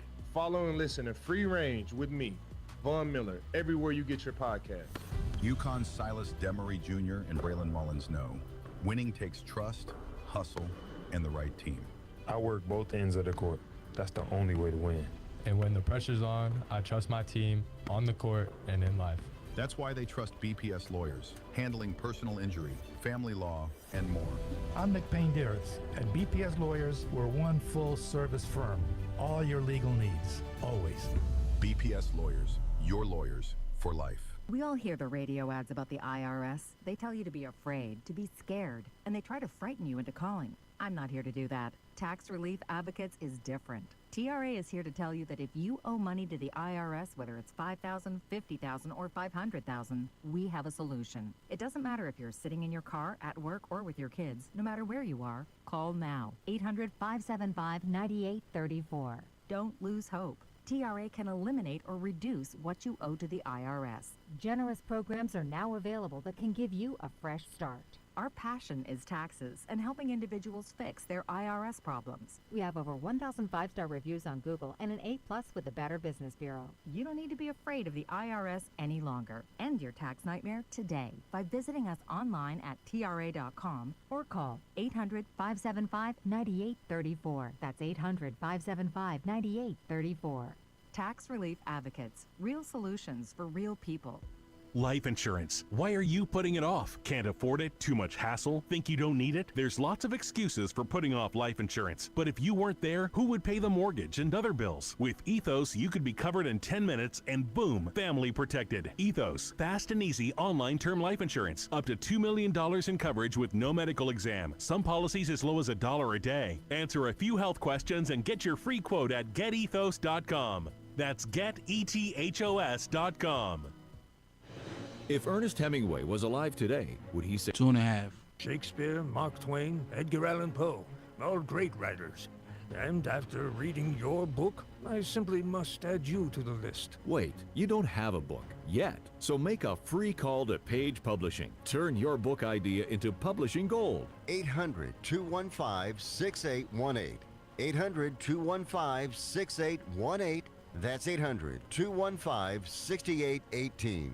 If you're one of the millions of Americans behind on your taxes, if you're afraid to open your mail because IRS collection letters could be coming, listen carefully. The IRS is cracking down, taking paychecks, freezing bank accounts, revoking passports. That's a fact. But here's what most people don't know. There are official tax relief programs designed to help struggling taxpayers. Programs that could save you thousands if you qualify. No one knows these programs better than the experts at Optima Tax Relief. Optima's award-winning team will fight to protect your paycheck, your passport, and your property. Their tax attorneys and licensed tax professionals will work tirelessly to get you the best deal possible with the IRS. Every day, penalties and interest keep piling up, so don't wait. Call Optima now for a free consultation. Call 800-354-2840. 800-354-2840. 800-354-2840. Optima Tax Relief. Some restrictions apply. For complete details, please visit OptimaTaxRelief.com. I'm Ed Evans. 1 minute. For cellular. No, we're not one of the big guys. Truth is, we don't want to be. If you're over 50, Big Wireless probably has you paying for more data than you might need. You could be throwing away thousands over a lifetime. Our entry-level data plans start at just $20 a month. And for a limited time, switch and get your second month free. Call 1-888-FREEDOM, visit consumercellular.com or a store near you and get your second month free today. Plans include $5 credit for auto pay and e-billing. See site for additional details. My name is Whitney Allen. I am a widow. My husband Ryan died. We never thought in a million years we'd have to use life insurance. The unexpected happened. With Ethos, it is so fast and easy. It's 100% online. You can get a quote in seconds, apply in minutes, and get same-day coverage. No medical exams, and you can get up to $3 million coverage through Ethos. Get your free quote at ethos.com/radio. That's ethos.com/radio. Time spent on application may vary. Online health questions required. Hey. Whoa. Let's not put all 100 candles on the cake. It'll ruin the frosting and probably set the place on fire. And there's expensive radio equipment in here, too. Hey, we are back. It's on the radio. We are at 65 Glastonbury Boulevard. If you'd like to come by, drop off a check, you can, or you just come by and say hello. Show your support. Maybe you got some toys. Bring them by. And come support the holiday store, which is here, of course, every year. You can also text to give. We have a match today for text to give, up to $1,000 in the text to give. You can give $5, and we'll match it with another $5. Got $100, we'll match that as well. And today, if you drop off $100 or more, or if you do text to give $100 or more, right here, you get one of these great bell ornaments that you can put on the tree from Bevan Bells for that donation. Today's show is sponsored by Sandy Torrenzi and the Livian team. Please make sure you support our sponsors who support the great holiday And that store. number's going up. Where are we at now? So Anonymous, the family's kicking butt. Another 500. Wow. Robert V, 100. Yeah. Anonymous, $777. Wow, that's good. Go play that in the slots tonight. And Donna P donated 50, so we're almost at 19,000. See if we can hit 20 by the end of the show. Yeah, baby, let's get that 20,000. That'll put us 10,000 short before Christmas, right? And if we reach 30,000 by Christmas, you take a jump into I'm lake. going in a lake. There you go, going in a lake in a pink bunny outfit, sitting. Sorry. Oh, Joey. Taylor's missed this. The pink bunny costume returns. Hanging out with Taylor's us. very happy to see me being tortured. Hanging out with us is Taylor Pratt, Program Director of The Right Place. Welcome to the show. Thank you. You've done this a few times, it Many seems times, like. Okay. yes. Well, if you've done this a few times, then you definitely know you're going to have to bring that microphone closer to you. You have a soft voice. Well, you're probably going to have to just turn it. I'm actually a really loud person. Are you a loud person? That's okay. You can be as loud as you need to here. So I understand that The Right Place is an early learning center for children who, I guess, in essence, it's the parents bring their children to the right place, and there is education that happens at this location. It's a preschool. We're preschool, so we're getting them ready for kindergarten. Okay, you are getting them ready for kindergarten. Yes. If I heard correctly, you folks are stacked. There are no new. Do we have to wait until next year before more parents can start? Okay. Yeah, we currently have a waiting list. Okay. Wow, look at that. Yeah. Yeah, that's good. That's good. Yeah. Tell me some of the things about The Right Place, why it's important, what the good work you folks do. Well, the right place is the Early Learning Center in Asylum Hill in Hartford. We serve children ages 3 to 5. We also do a school age camp during the summer for about 7 weeks. We are a kindergarten readiness program. We are following all the same standards and assessments as the public schools. Right. So the teachers write learning experience plans every week, take observations. It's also a place for the kids to come. They get fed. They're getting breakfast, lunch, and an afternoon snack with us. We are open year-round. Really? Yes. Okay. I think the only major closure for us is this week and next week. Right, for of Christmas. course, of course. But we're there year-round, full day, full year program. Because this is great for working families, working Yes. moms Yes. who need childcare and affordable childcare, which is very, very difficult to come by. It is. Which is also why it's important for the support that people give to the Salvation Army, so that if necessary or if possible, you can grow Yes. the right place so you can Definitely. take in more than 40 kids. 40 kids is a considerable amount, all due Yeah. respect. Yeah. If I may ask, how is this? Is it all 40 kids in one room, or they separate them? Yeah, please we separate explain. them. We have 2 open classrooms. Right. The center actually can take up to 154 children. Wow. We just don't have that many slots right now. Okay. We do get state funding for our slots, and some things changed this year. Yeah. We're hoping maybe we might get some more January 1st, but we'll see. So once we're full, we're full. Most of our parents are working parents. We take non-working parents as well to get their kids ready for kindergarten. But it's affordable. It's Yeah. state funded, so it's sliding scale fee. Sure. And we do what we can to help if a family can't pay that full tuition every week. So now, this is a learning center. So do we have? I mean, I'm assuming we have teachers or educators Yes. who are there. Is it a volunteer base? Can educators volunteer their time during any portion of the year? Because as you said, it's year round. So let's say an actual school teacher is on sabbatical, usually like during the months of June and Right. August. Right. Do you folks take in teachers? I mean, I would. We usually look for subs or Okay. someone to work during the summer to cover teacher vacations. Right. So, yeah, I mean, if they're a certified teacher, it's even more of a plus for us. We've done it in the past. We don't get a lot of interest. Really? No, I don't. I mean, normally I just I'm only listing the jobs for the school age camp, and that brings in a lot of teachers. Really? So last year we had 2 teachers that were off for the summer, and they'll probably come back this summer. So Okay. that always works out for us really well. I've always wanted to find, someone either that's retired or, Okay.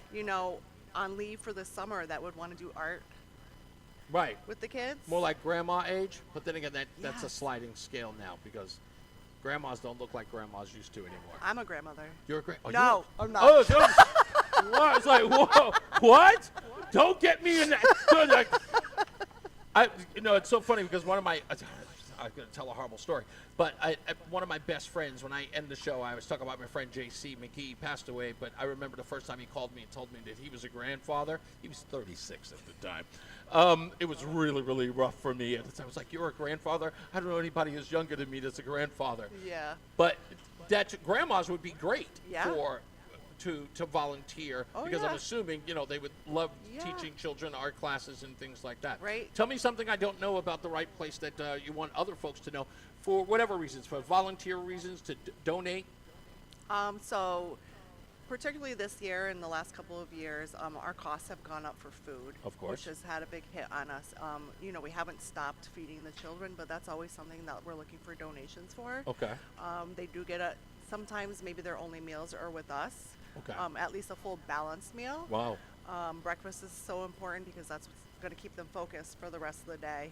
How long are you caring for these children in there? We're talking like the beginning of the day until like work hours? Yeah, I mean, some are only there maybe 8:30 or 8 to 3:30. A lot of our parents go according to when their siblings get out of school. Okay. So they'll go pick up down the street and then come to us. Working parents, we have children there till 5. Wow. And they can come as early as 7 a.m. Wow. Yeah, so it's a long day for them. They could be there up to 10 hours a day. And because I would only imagine, because I am a scatterbrain, so I can imagine a young child having that much time in your care.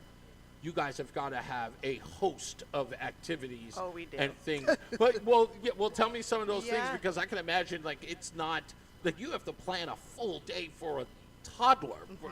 So the teachers are planning that full day for the toddlers. Their planning is guided by the Early Learning Development Standards from the state of Connecticut, the Department of Education.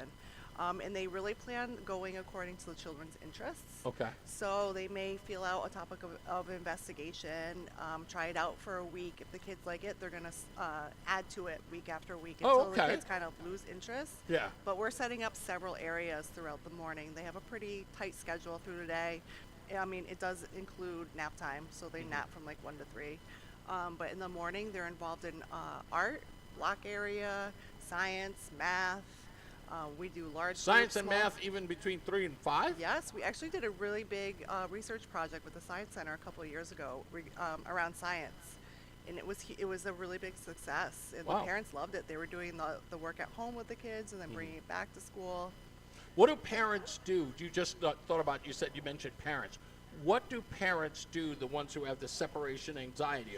Do you allow the parents to kind of stick with the kids to sort of wean them off? Right. What's that like?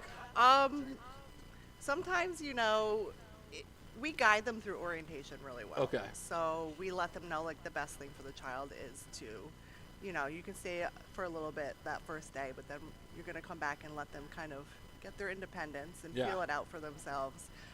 It's got to be the roughest time for parents. I've seen moms cry. Really? Yeah. I mean, if it's their first time in school, there goes my baby.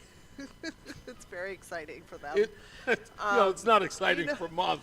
I know it is not exciting for moms. But it's the first day of school picture with the backpack. Yeah.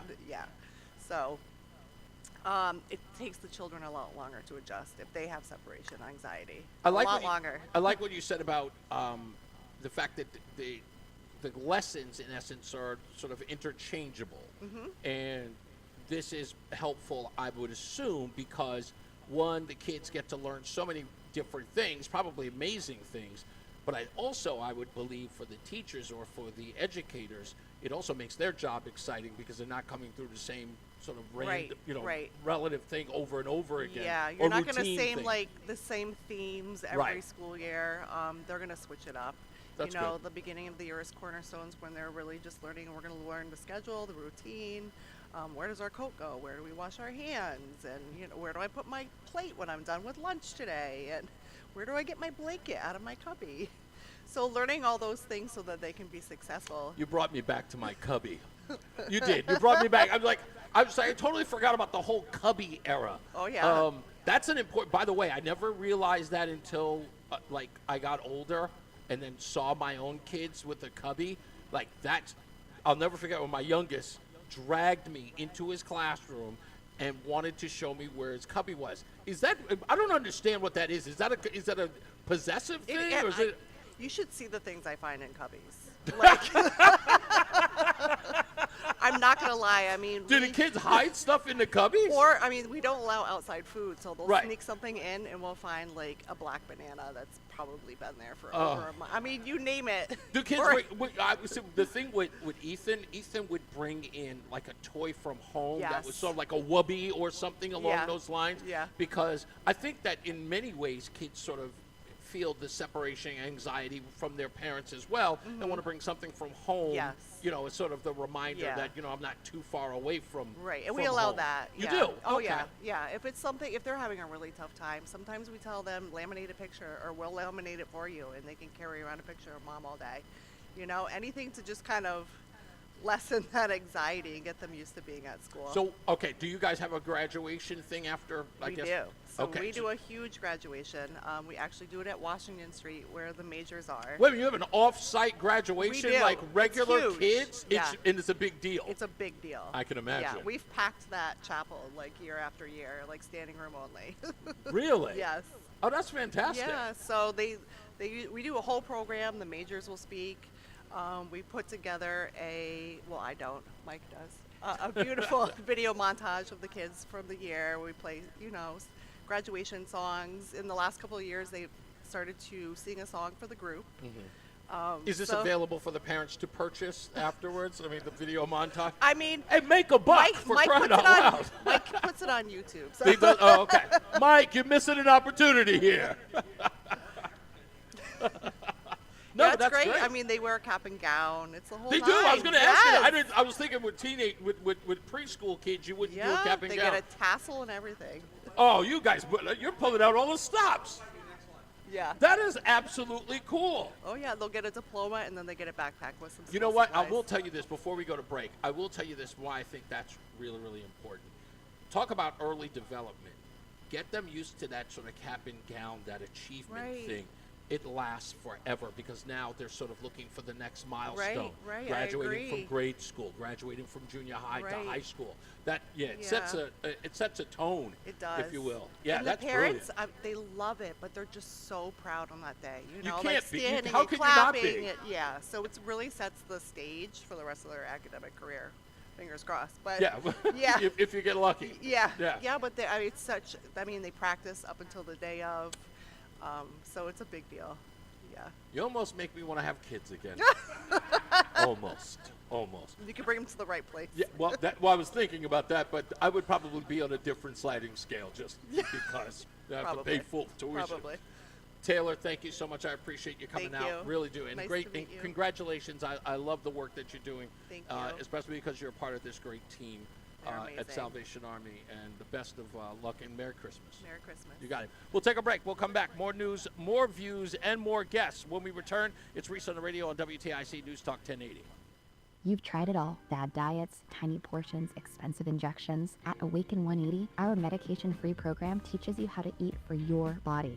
Plenty of food, sustainable results, and lifetime support. Visit awaken180weightloss.com today. Don Cussin here, wishing you all a happy holiday season. Cussin Automotive has been servicing our customers for 29 years. I'm thankful for your loyalty and trust in all we do. I'm also thankful for the Cussinels, aka technicians with over 200 years of combined experience. Whatever car or sleigh you may be driving, Cussin Auto handles everything from oil changes to engine replacements. We want you safe and on time when you head over to River and through the woods to Grandma's house. From the Cussin Auto family to yours, have a very Merry Christmas and a Happy New Year. Let's do the holidays right. Cussin Automotive. Do you right. Cussin. Do you right.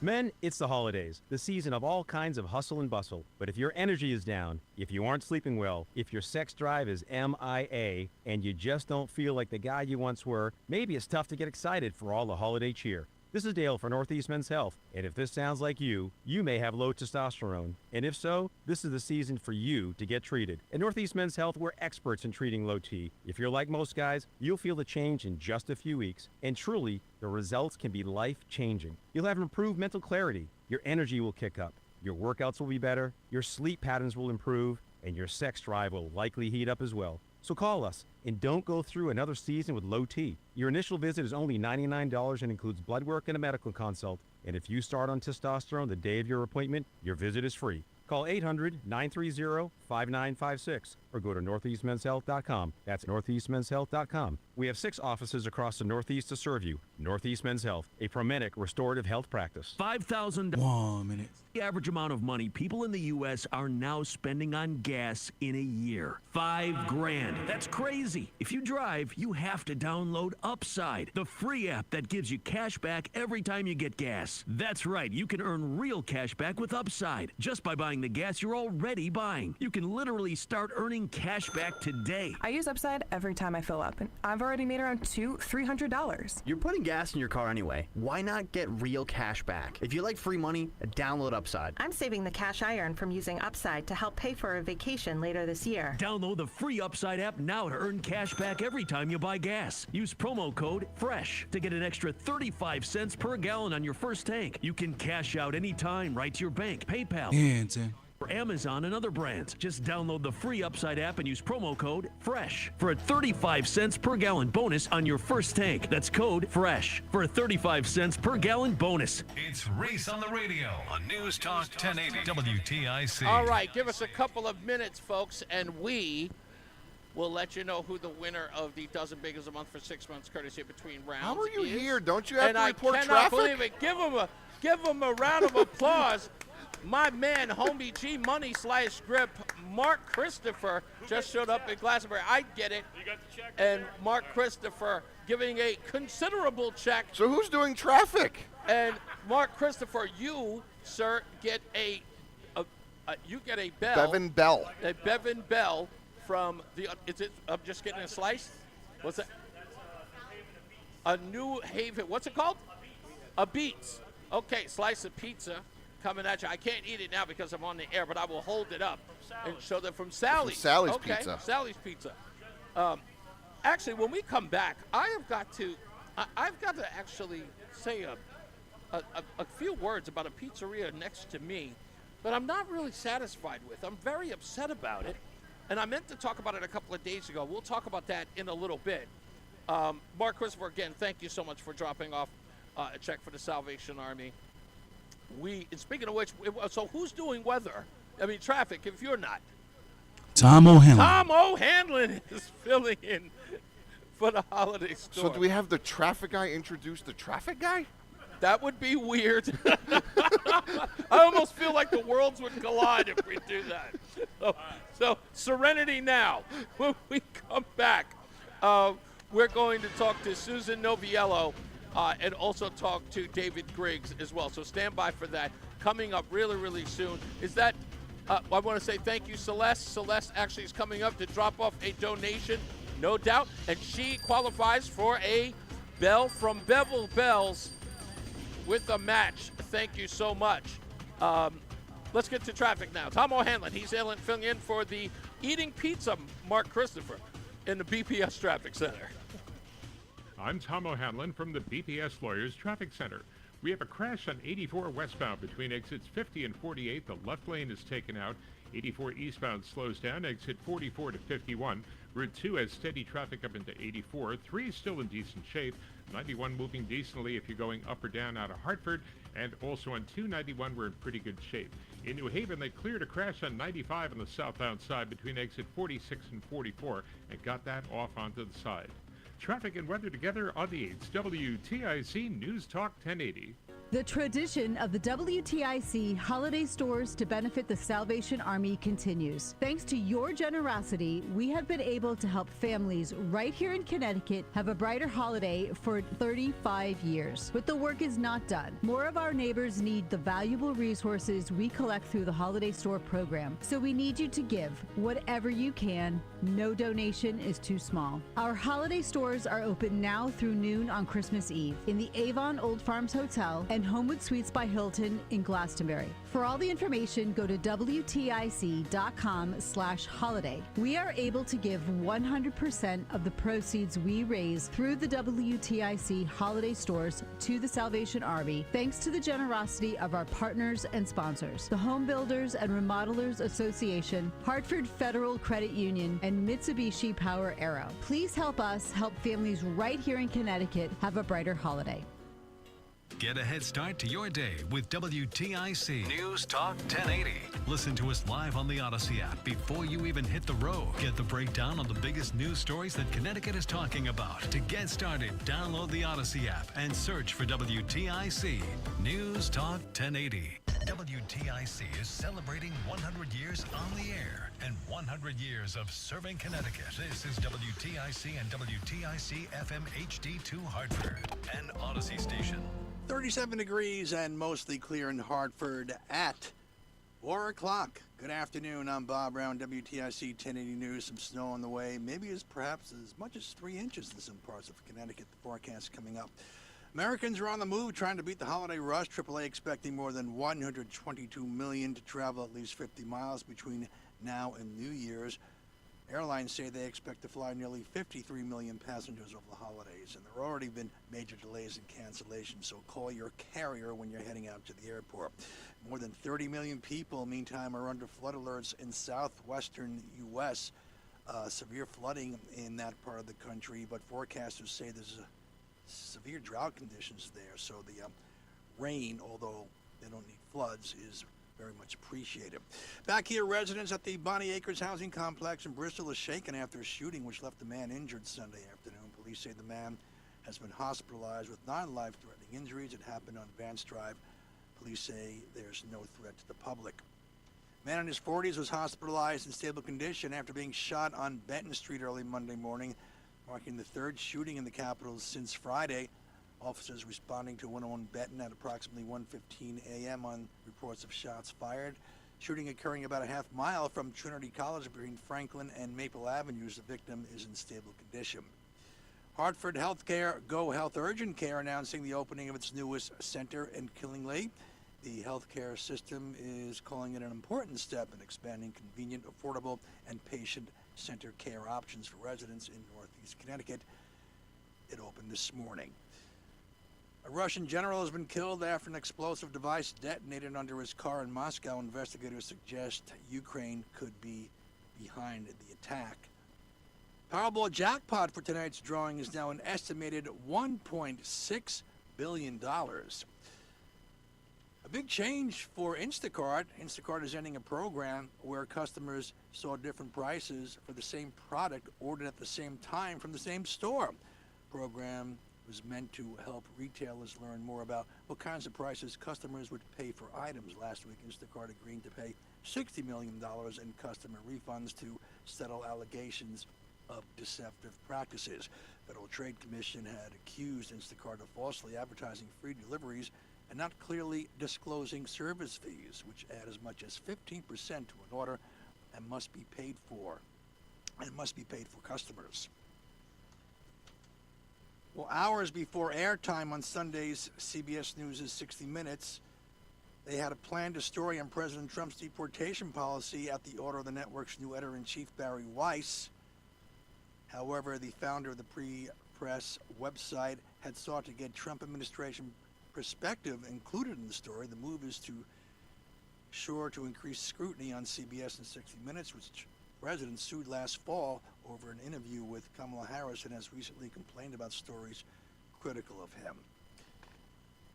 And the college football playoff quarterfinals are set following a quartet of first-round games this past weekend. Miami upset Texas, and Saturday will open the quarterfinals on New Year's Eve against Ohio State. The winner there will take on the winner of Ole Miss versus Georgia, who will meet on New Year's Day. And Barry Manilow announcing he has lung cancer. The 82-year-old singer-songwriter says he'll undergo surgery, an MRI discovering a cancerous spot on his left lung.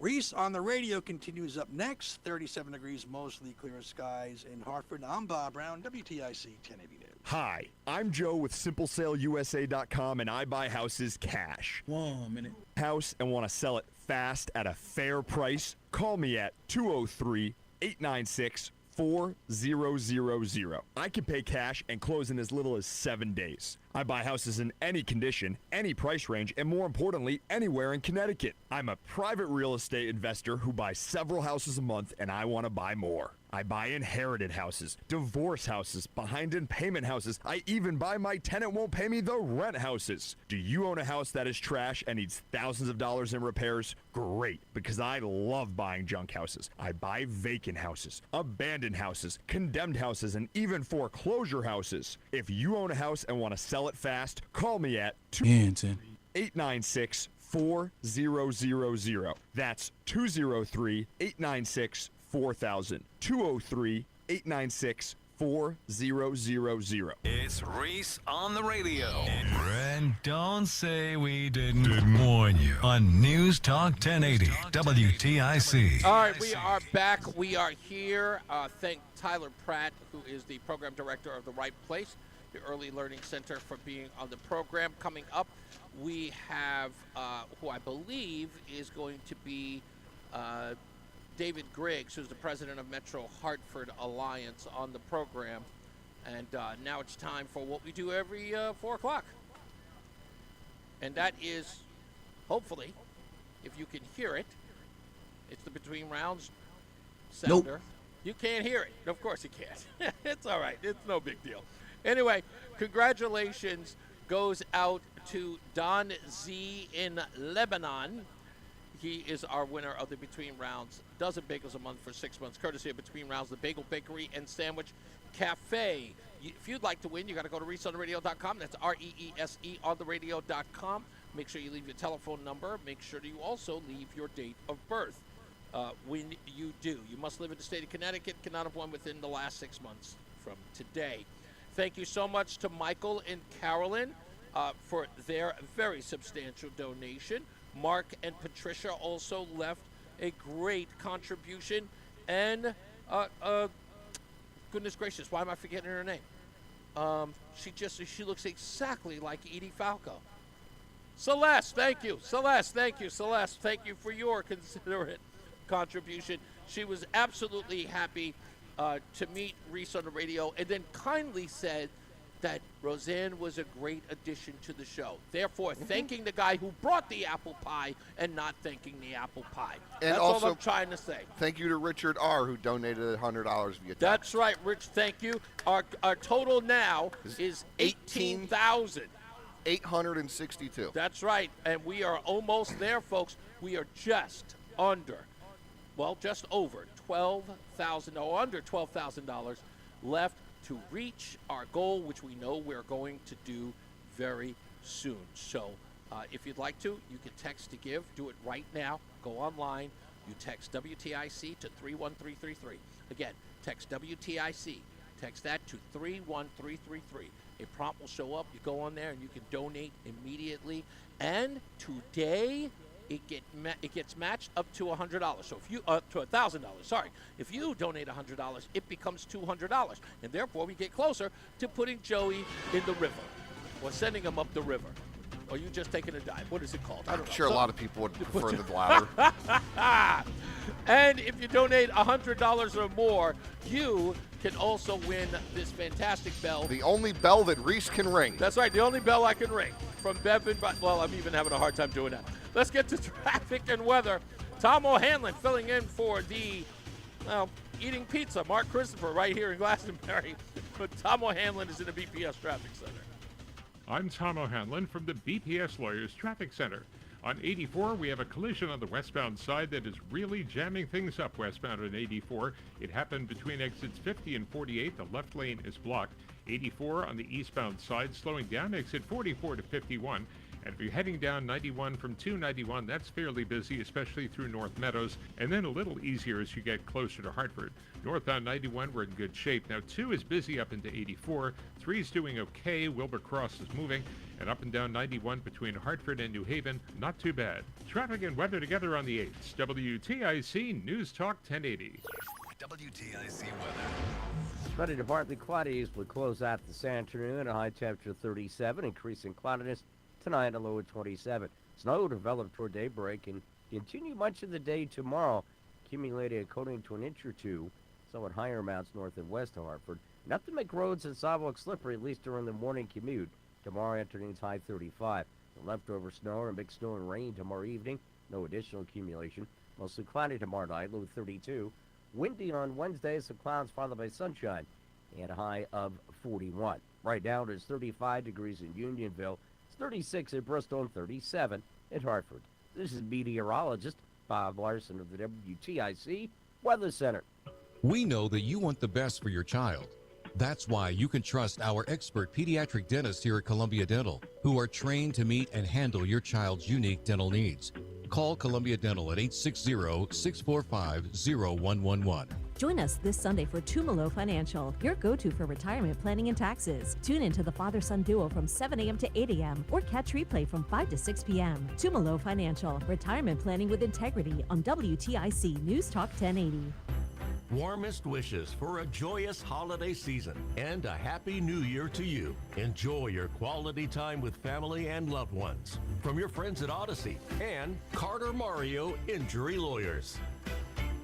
Yellow Home Services believes when you support your neighbors, the local community gets stronger. That's why we've partnered with Food Share for the last 15 years, donating over 20,000 pounds of food and more than 1,000 turkeys. When you call Yellow, you're helping those in need as well. Help make a difference when you call, click, or text today and say hello, Yellow. Call for details. Licensed for safety. HIC 628926, P102776888, S1041347, D1040145, S3308699, SM3004646, E1185643. Wesley Financial Group is not a law firm. I'm Chuck McDowell, founder of Wesley Financial Group. Woman. Timeshare, because they told you it was a great investment.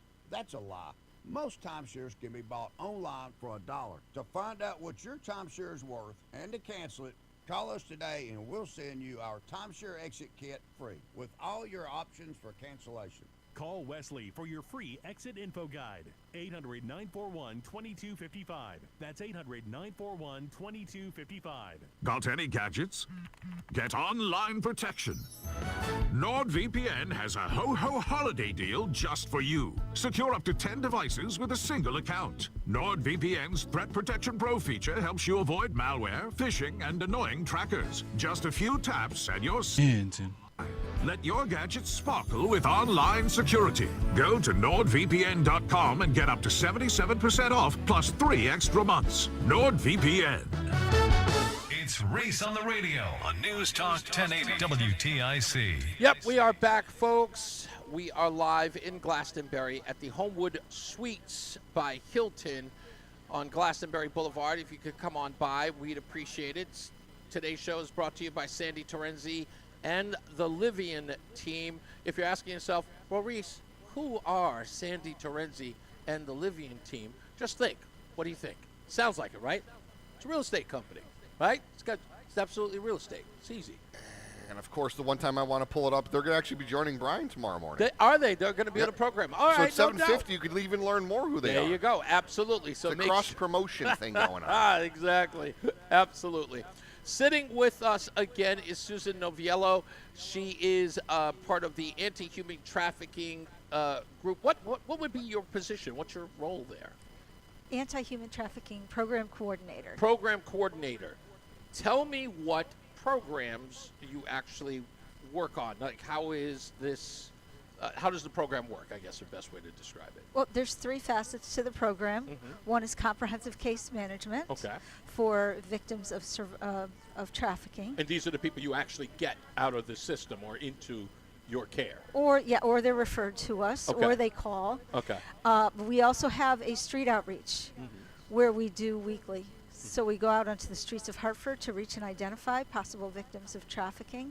And then we also have prevention and awareness where we go out and we train other community service providers how to detect if someone's possibly a victim of trafficking, and if they feel that someone may be a victim, what can they do about it? Would I be giving away too much information if I asked you what days or is it random days of the week that you go out for outreach? Or is it primarily on the weekend when there's a high volume, or how does that we operate? go out Thursday evenings to the streets. Is there a particular reason for that? That's been on my mind it's because since we've been doing it for years. Okay. So that's every other Thursday, and we've been doing it for years. So some of them look for us. Okay. Sometimes they need a coat. Sometimes they need some food. Right. They're looking for us. And then every other Friday, we partner with the Village at their harm reduction RV. Okay. So in essence, you have this sort of routine because those who are looking for help or need, they know you're going to be there. Exactly. Wow, that's brilliant. Talk to me a little bit about the outreach program. So on Thursday evenings, we get in a van. We all pile in, anywhere between 5 to 7 of us. We bring coats, we bring food, and we bring a hygiene bag. And there's a particular area in Hartford where we know it's just about a 500 block that we just cruise up and down. And so when we pull over, our whole purpose is to build trust. We want them to know that there's a safe place for them. And so we first work on building relationship and building trust. Yeah. So we offer the food, the hygiene. Usually they don't say no. They're extremely grateful. They're extremely kind. And then as they continue to build trust with us, they tell us more of their story and what they're going through. Yeah. Talk to me a little about that engagement, because I know nothing about it, but I can only speculate. So, because I don't want to make a fool of myself, when you go out to these, this one particular area, is it a van that you usually show up with? Yes. Is it marked with Salvation Army? It is. It looks like a creepy white van. Yeah, it looks like. Well, when in Rome. But we do scare them sometimes, but then we just yell out the window, "Hey, we're giving out some food." Okay. So right to my question. Yeah. So you will engage them and say, "Hey, we have food or a coat," or "Hey, do you need a coat?" So you don't even wait for them to approach you. No. You make it clear. Hey, do you need any assistance? We've got some food here. Are you hungry? It's like, is that because you bring out a team of you. You said how many people go out? Anywhere between 5 and 7 on 5 an evening. and 7. Yeah. So are you guys approaching them from the van, or do you like just set up and you No, guys we are approach outside? from the van, so the van stays mobile. We don't park anywhere for a long period of time. Wow. Because that's to keep us safe and to keep them safe. We're not going to stay stable in one location. You're not a for sitting long time. duck, as it exactly, were. Yeah. Exactly. Because I can imagine, I mean, as we all know, this is a dangerous undertaking. You may be taking someone who, from, be it a pimp or a trafficker, who may be hostile to you. So you have to be constantly on the move. You got to keep your head on a swivel. This is very dangerous work. Right. So immediately we reach out. If the trafficker's right behind them, we'll immediately reach out and say, "Hey, would you like some food?"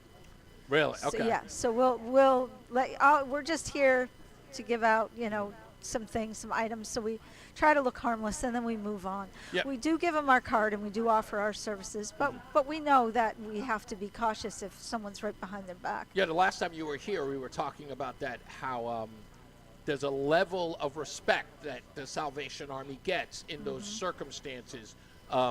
We used to have a world where, like old people, the elderly were never touched under certain circumstances with like criminals and things like that.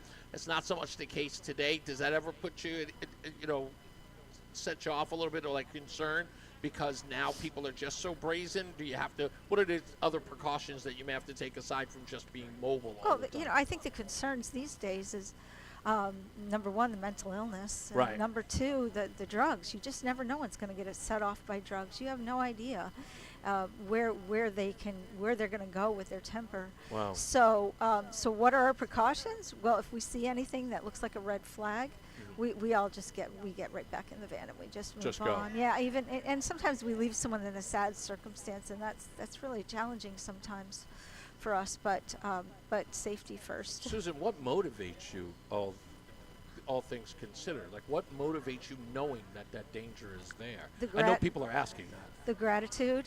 We get so much gratitude. Now, I don't think anybody understands how powerful gratitude is and appreciation, but they greatly appreciate us. So that's one of them. And for them to know that there is a safe place. I know it's very challenging, that the circumstances that they're in, but there's always hope. If they ever want to get out, there is a place that they can turn, and that they know that.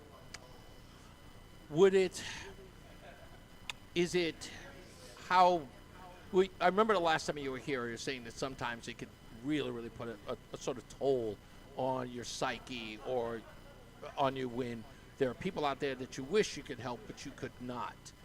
Have you ever had a long string of just not being able to reach anyone, and that's almost giving you some doubt in the efforts that you're... I think that what's really hard is when you think you have someone that you're working with and they're moving forward, and then they slip through your fingers and they go back out. But just like with addiction, they say 7 or 8 times a cycle, going in and out and in and out, and learning to let them go in for another cycle, and realizing that you sowed some seeds and that you gave them some hope, and that when they're ready again, maybe they'll take that next cycle. And so I think that's the hardest part. What do you say to people who might want to volunteer in this particular case because of their own situation, or somebody that they do know who may not have any successes? Because unfortunately we know this, that when people are doing charitable work, sometimes they need an accomplishment, if you will, to keep them, because it was like, what am I doing this for? It's not, it's not saving anybody's life. People, tend to feel that and just want to just give up. What do you say to people who might feel that way? I think it's always a win when you've developed a relationship with someone, whether they've stopped doing what they're doing or not, and you've gotten a connection with them. We always see a win in it, and if they're able to talk and you're able to be there for them in the moment. Maybe you're not seeing all the successes that you want. I remember walking into the court one day. They had called us up, and we walked in, and this woman broke down in tears and said, "You gave us a coat when I was cold," and she recognized us.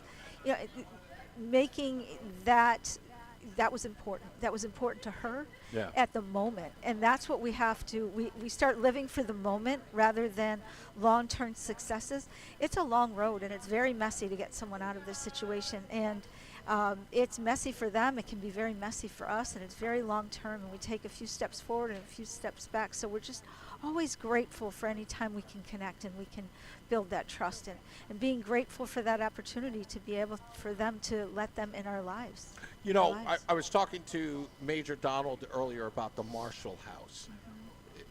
Is there any interaction in different sections of the Salvation Army, like the Marshall House, that is somewhat involved with what you folks do in, as far as human trafficking? In other words, you get a young woman or a young man off the streets, and maybe Marshall House is a place to help them to sort of go into a transition. How does that work, or is there sort of the next step out of trafficking? So the next step, usually there's a transition period. Okay. And it's a few weeks before we can get them into an actual human trafficking home. Mhm. We like it specific for human trafficking. Really? Yes. So I use a sort of a draconian term. Is there a group home of sorts for Yes. these and individuals? We call them transitional home. We do have a couple in Connecticut. Okay. And sometimes it's best to send them out of state to get them away from where their trafficker Right, is, any right. type of temptation. So we're connected with an organization that will connect us with a home that would meet their needs anywhere in the United States. Wow.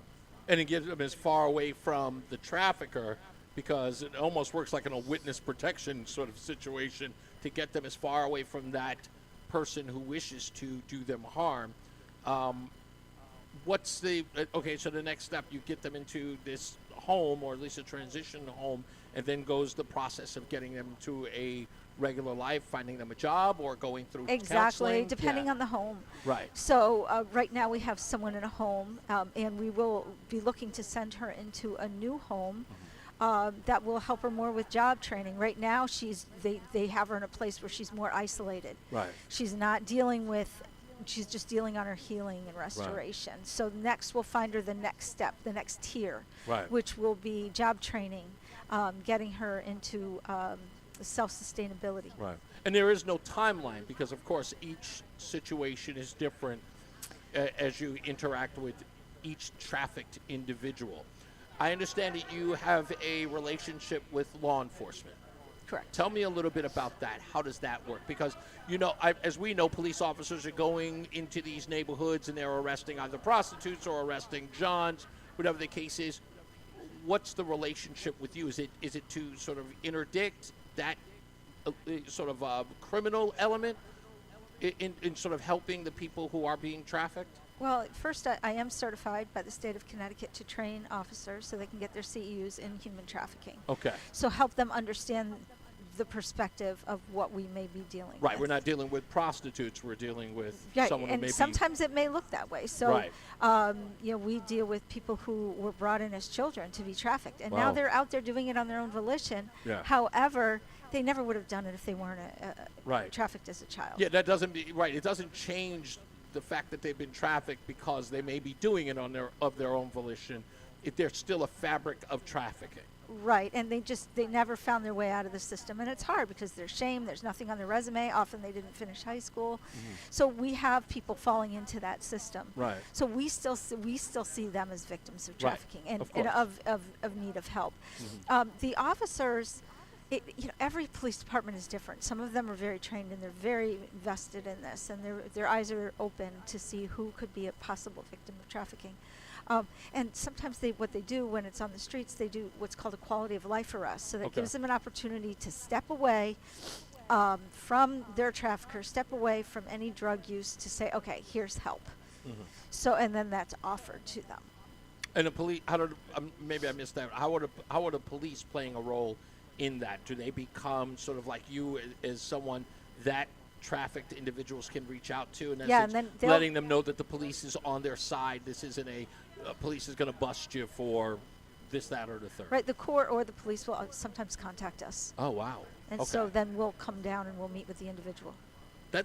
See, I never understood that aspect, because I understood there was an involvement with police, but I thought that was more of a protection, so to speak, for you guys.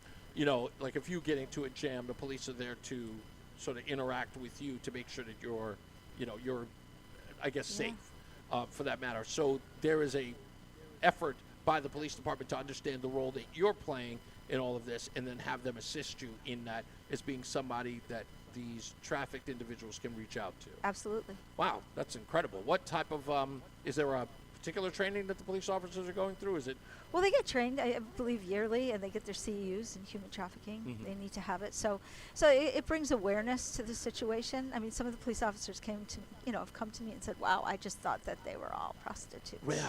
Yeah, is that growing now in police departments? Do you still have police departments that don't know, or?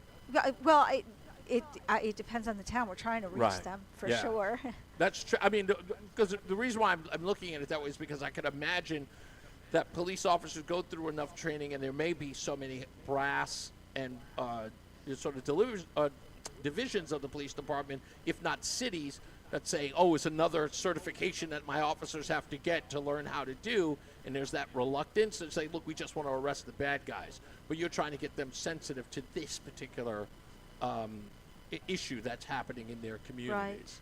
And has that become difficult to do, or are they very receptive because of? They're very receptive. There's also another organization in our city that they have a task force just for the criminal aspect of this when someone's going through a case. So they have all kinds of law enforcement that are there, any type of legal assistance for a victim of trafficking if it goes through the legal system. Yeah. The only reason why I ask is because when we hear, like, usually there's this huge bust of human trafficking and all these people are arrested, and it's always like federal and local and all this other stuff, and I'm like, how is, you saying that the police departments can recognize who's being trafficked, or they have special training to understand that.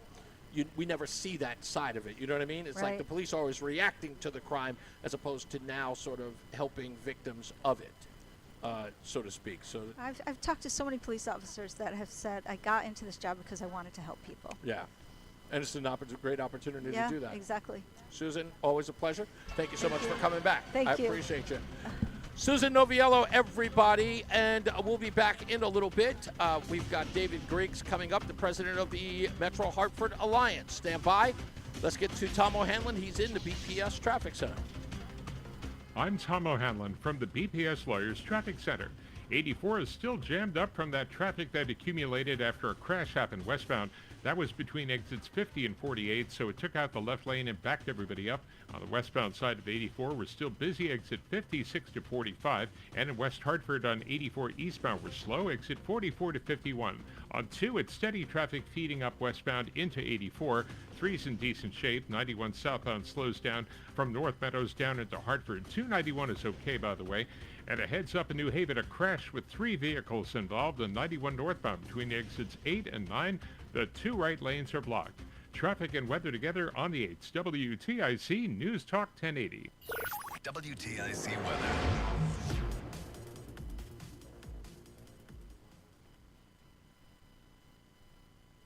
Partly cloudy the remainder of today and breezy at times, a high in the upper 30s.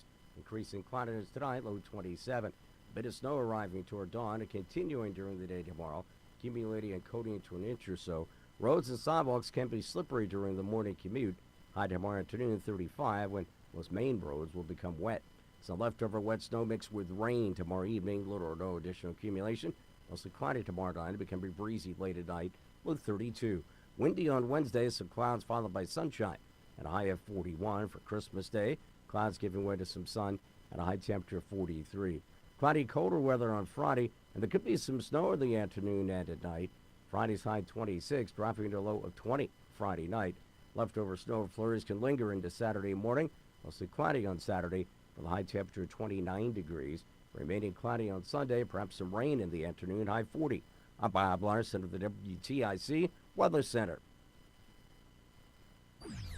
And now, a WTIC news update. 36 degrees, mostly clear skies in Hartford at 4:30. I'm Bob Brown, WTIC 1080 News. From department stores to grocers, many companies across the U.S. close early on Christmas Eve and shut their doors entirely on Christmas Day, while others opt to cut back hours. But there's also a handful of businesses that stay open on the holiday if you haven't got any gifts yet, or you're just looking for that last-minute gift. Suspected cyber attack knocking France's National Postal Service and its banking arm offline during the busy Christmas season. Car bomb killing a Russian general. It's the third such killing of a senior military officer in just over a year. Trump administration pausing leases for 5 large-scale offshore wind projects under construction on the East Coast due to what it said were national security risks identified by the Pentagon. Heavy rain and flash flooding soaking roads in Northern California, leading to water rescues and at least one confirmed death.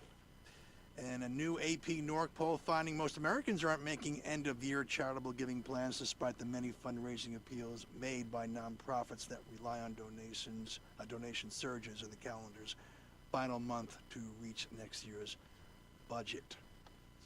And the jackpot for tonight's Powerball drawing is $1.6 billion. The Mets, Jeff McNeil, reportedly traded to the Athletics.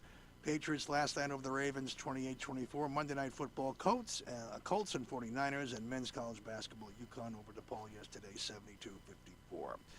Reese on the Radio continues up next. 36 degrees, mostly clear in Hartford. I'm Bob Brown, WTIC 1080 News. Men, it's the holidays, a time of love and joy. But if you suffer from erectile dysfunction, the season can be tough on you. This is Dale for Northeast Men's Health. And if you and your partner are struggling because of ED, change it up this year. Give the best gift you can give to the one you love by treating your ED and restoring your relationship. At Northeast Men's Health, we're experts in treating ED. And as a Promedic restorative health practice, we've literally seen thousands of relationships renewed across the nation. Plus, with treatments having success rates well over 90%, coupled with many treatment options, we can likely find the right one for you. You may even find you're performing like you haven't in years. So call us and give your partner the best gift you can give this season, a renewed, restored relationship. Your first visit is only $99 and includes blood work, a medical consult, and if medically advised, a test dose. And if that test dose doesn't work in the office, your visit is free. Call 800-930-5956 or go to northeastmenshealth.com. That's northeastmenshealth.com. We have 6 offices across the Northeast to serve you. Northeast Men's Health, a Promedic restorative health practice. If you're drowning in IRS debt and can't afford to pay, 1 minute. advantage of special IRS tax programs that are available and free yourself from IRS collection efforts once and for all. Due to the financial hardship consumers are facing throughout the country, the Internal Revenue Service has made it easier to settle delinquent tax problems. An open phone line has been established by Community Tax for consumers to call and see if they qualify. Take down this number or store it in your cell phone, but call the Community Tax Helpline at 800-269-3454. If you owe back taxes to the IRS and cannot afford to pay them back, or even if you have years of unfiled tax returns, there's no need to fear anymore. But you have to call the Community Tax Helpline today at 800-269-3454 for the help that you need. Don't take on the IRS alone. They can savings, pension, home, and even your Social Security check. Call 800-269-3454 for your free consultation and to see if you qualify. That's 800-269-3454. Stay locked in. Reese on the Radio is on WTIC News Talk 1080. Oh, goodness gracious. Hey, we are back and we are live. A lot of lively conversations going on here, and of course, a lot of checks. This one coming from Robert. He made a substantial donation to the holiday store. We'll make sure that this gets to Debbie. Hi, Debbie. Debbie, this one's yours. And we are going to match that with another donation. So every time you come down here to the holiday store, drop off some money, drop off a check, we will double that. And also, if you do it on text to give, we will also double anything $100 or more. $100 or more will be matched. Today's broadcast is brought to you by Sandy Terezi and the Livian team. Let's see if I can update this, see if any other numbers change. Nope, we're still sitting at it. 18,862. We are almost there, just less than $12,000, so that Joey can take a jump into the pond, Happy Acres Pond, or as I like to call it, Lake Minnetonka, or the other one, Happy Gilmore. They should change it to Happy Gilmore, but they'll probably have to get licensing for that. Anyway, coming up, we've got David Griggs, the president of Metro Hartford Alliance, and also, I know we have one more here. We have Raul. Where are they? They're on my list. Raul and Todd from Mitsubishi Power Aero. They're going to be here as well. They're going to tell us some cool things that they do for the Salvation Army and for people in need when they are in distress. Right? We got that. Okay. Also, I tried to call Roseanne on the phone, but she is busy doing something. I know she ordered a pizza before I left, and she ordered it from someplace. Now, I'm going to spend a minute trying not to bash the place, okay? I don't want people to think that I'm being mean-spirited. I'm not. But Naples Pizza in Newington, I have been going to them since I got here. In fact, every time I stay at the Farmington Inn, I go across the street and I will eat at Naples. I like their pizza. Their pizza is good. People tell me to go there. I even bought a T-shirt so I can wear it on the show, okay? And I try to get a T-shirt there often, but they don't have my size. But I love Naples Pizza. I want to make that abundantly clear because I know that no one's going to hear it after I say what I have to say. I love Naples Pizza, the pizza. But your staff sucks. Your staff is god-awful. Okay, and this I'm saying this to you, maybe it's because they're young kids, maybe because they don't know how to communicate, but let me tell you exactly why I'm not a fan. So that you know that I'm the guy. You're going to remember this day. So my wife and I are sitting at a table. There was an elderly couple from Argentina who were waiting for a table. They could not sit. So I got up and I walked up to the couple and I said, are you guys waiting on the table? Please sit with us. I brought them in. Everybody in the restaurant saw me do it, even patted me on the back. Oh my goodness, what a nice thing to do, which I did. Now, mind you, I've always been nice when I go there, but at night when I go there to go get a pizza and I say, hey, can I get a meat lovers? Instead of the kid telling me that it's too late to make a specific slice of pizza, he just goes, all I got is that. I'm like, okay, can you make one? Yeah, that's all I got is that. And then the guy who's making the pizza, the guy who's back there by the oven, it's a short guy. I don't know, what. He's just short and he wears a baseball cap. This guy always looks at me like I asked him to commit a crime whenever I talk to him. When he gives up my orders, like, yeah, it's some guy named Reese here. I'm like, yeah, right here. I'm always nice. I'm always pleasant. Again, I love them, but the quality of service at Naples is straight garbage, or as we say in Italy, garbaggio. Work on it. Now, with that, we'll get to the BPS Traffic Center with Tom O'Hanlon. We'll be back. More news, more views, and much more cheery. I'm Tom O'Hanlon from the BPS Lawyers Traffic Center. This traffic report is brought to you by Amplify CT. 84 westbound is busy as you're approaching Main Street and passing Route 2. Crossing over into Hartford, it's still pretty slow. A lot of traffic left over from an earlier accident. And Founders Bridge going west into Hartford, also you have the traffic volume there. On the eastbound side of 84, getting busier up into Parkville, then it's stop and go up into Hartford. Heading down 91 from 291, we have traffic in North Meadows on the way down. And also 91 southbound in Windsor, watch for slowdowns, exit 35A to 32. And a crash in New Haven, 91 northbound, exit 8 to 9, the two right lanes are blocked. Mental health struggles, substance misuse, feelings of hopelessness. No one should face them alone. If you or someone you know needs support, call or text 988 today to reach the Suicide and Crisis Lifeline. Together, we can amplify our mental health. Traffic and weather together on the 8th. WTIC News Talk 1080. WTIC weather. Increasing quantities tonight, low 27. Expect snow to move into the area toward daybreak and continuing then through much of the day tomorrow, accumulating and covering to as much as an inch or two in some areas, particularly north and west of Hartford, enough to make roads and sidewalks slippery during the morning commute.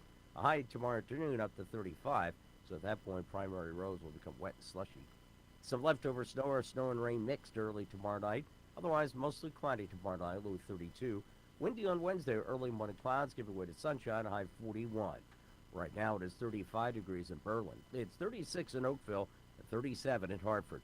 I'm meteorologist Bob Larson of the WTIC Weather Center. Wisdom teeth giving you trouble? Columbia Dental's expert oral surgeons specialize in comfortable and efficient wisdom tooth removal. Open 7 days a week. Call 860-645-0111 or visit columbiadental.com. This holiday season, when you get them Steel, batteries are included. Buy select battery tool sets and get a free extra battery. Visit steelusa.com for gift ideas and seasonal savings. Happy holidays from Steel. Offer valid for a limited time only at participating dealers while supplies last. Slow? Clogged? Backed up? Don't worry. ALO Home Services has you covered. For only $93, our technician will clear any drain in your home, and if it can't be cleared, it's free. Call for details. License number HIC 628926, P10277688, S10413487, D10401465, S3308699. SM3004646, E1185643. My name is Whitney Allen. I am a widow. My husband Ryan died. We never thought in a million 1 minute. to use life insurance. The unexpected happened. With Ethos, it is so fast and easy. It's 100% online. You can get a quote in seconds, apply in minutes, and get same-day coverage. No medical exams, and you can get up to $3 million worth of coverage through Ethos. Get your free quote at ethos.com/radio. That's ethos.com/radio. Time spent on application may vary. Online health questions required. At Audion Hearing, our mission is simple: to make better hearing affordable for everyone. This Christmas holiday, enjoy exclusive savings on our high-quality rechargeable hearing aids. Clear, comfortable, and ready to use right out of the box. And here's a study worth hearing. Research shows that wearing hearing aids can reduce your risk of dementia by... Hinton. Join over 1 million happy customers and shop Christmas holiday deals before they're gone at audionhearing.com. That's AUDIEN hearing.com. The NAACP calls him, whoa! I don't think I'm allowed to read this. It's Reese on the Radio. Let's just say some people are not fans. On NewsTalk 1080 WTIC. We are back. It's Reese on the Radio, live in Glastonbury at the Homewood Suites by Hilton. Don't forget, the show today is sponsored by Sandy Terezi and the Livian team. Hanging out with me is David Griggs, who is the president of the Metro Hartford Alliance. Sir, isn't this just the Chamber of Commerce? No, we're actually more than just the Chamber of Commerce. We are the Chamber of Commerce. I know you're Hartford. the Chamber of Commerce. Why does Metro Alliance, why are we using that terminology? Because somebody said it is kind of like a bigger or grander sort of Chamber of Commerce. Why is it different, though? So it's different because going back 25 years now, about 2000, the investors of the Metro Hartford Alliance, they were investing in the Chamber of Commerce and a Regional Growth Council. Okay. So in order to take economies of scale, they put them together, right? And from then on, the Chamber became part of the Metro Hartford Alliance. Gotcha. So the way we kind of look at it today, the Metro Hartford Alliance serves as an umbrella organization. Okay. Underneath our umbrella, we have the Hartford Chamber of Commerce, a young professionals group called HYPE, an insurance sector service work, the CTIFS. Right. And a group that's focused on our largest growing industry here, healthcare. How many businesses are now a part of the Metro Alliance? We're somewhere between 350 and 400. Okay. But we span about 20 different industries in total. What are a few? Well, our big one, insurance and healthcare make up some of our biggest, but we also have manufacturers. And increasingly through the Hartford Chamber of Commerce, we are very focused on hospitality. Okay. And creating a new vibe, a new sense of pride in Hartford. Right. With the types of offerings that we could bring on the hospitality side. Right. You also want to, you encourage small businesses to join, I would assume. Right? Absolutely. And has that been growing? Because they say one of the biggest problems we have in Hartford is we don't have a lot of small business growth in the city. Yeah, so that's our fastest growing segment in our membership, especially on the chamber side and retail, restaurants, bars, small retail, which are starting to come into downtown Hartford. We ran a program called Heartlift. That program allowed us to assist to open about 80 different restaurants and retail establishments in the city of Hartford.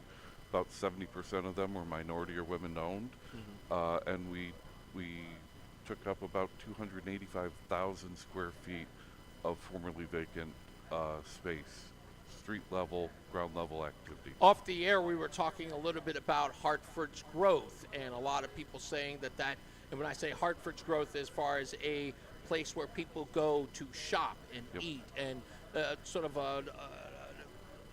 the vitalization, if any, of the city. You say that that's improving. It's improving. Okay. We're nowhere near where we really want to be. Of course. But we're getting there, right? You can see it with places like Urban Lodge and Hartford Flavor down on Pratt Street.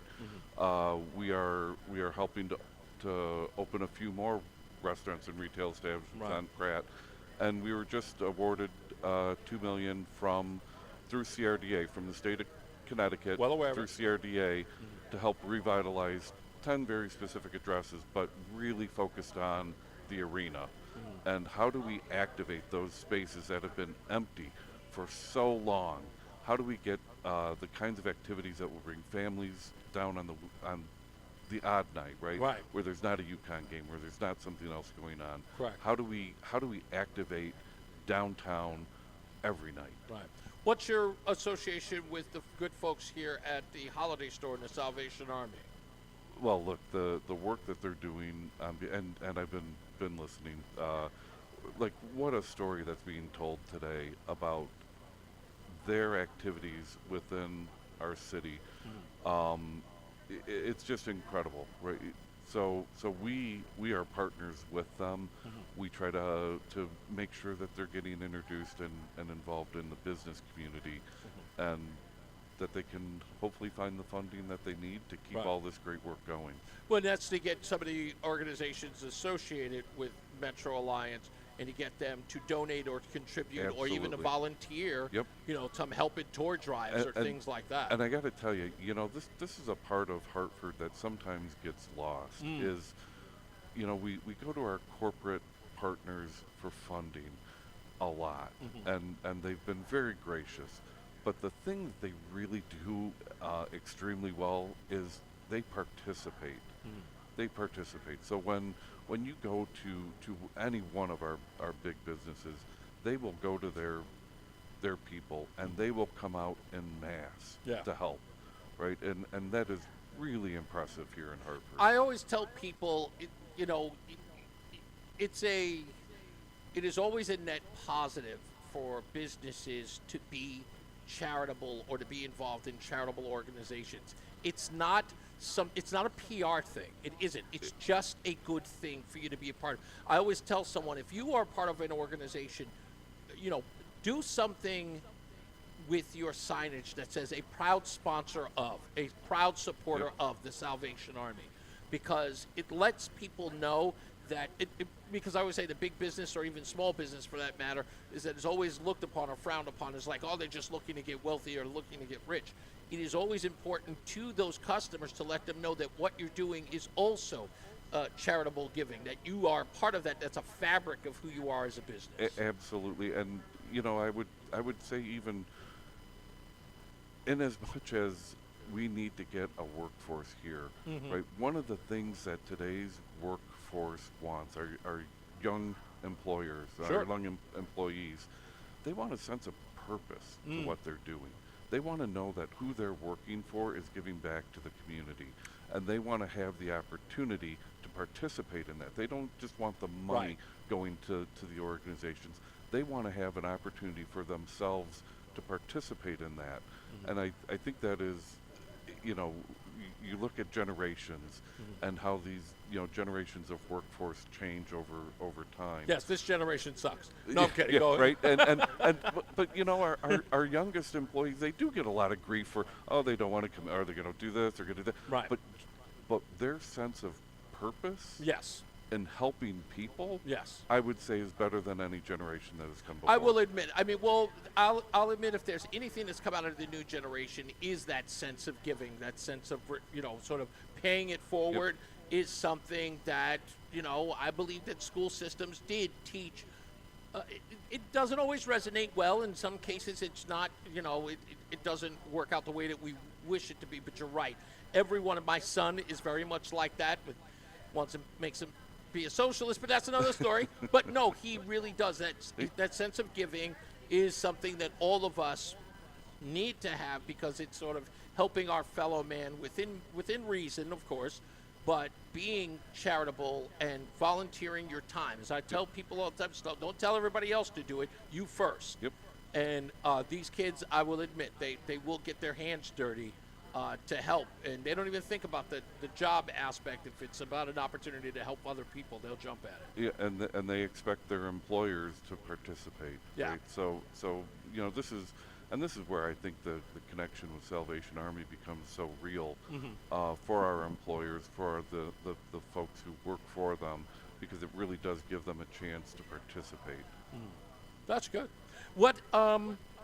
What else are you folks doing? What are you guys doing this year that's different from any other year, or is you guys just sort of? We're really going to lean into hospitality moving forward.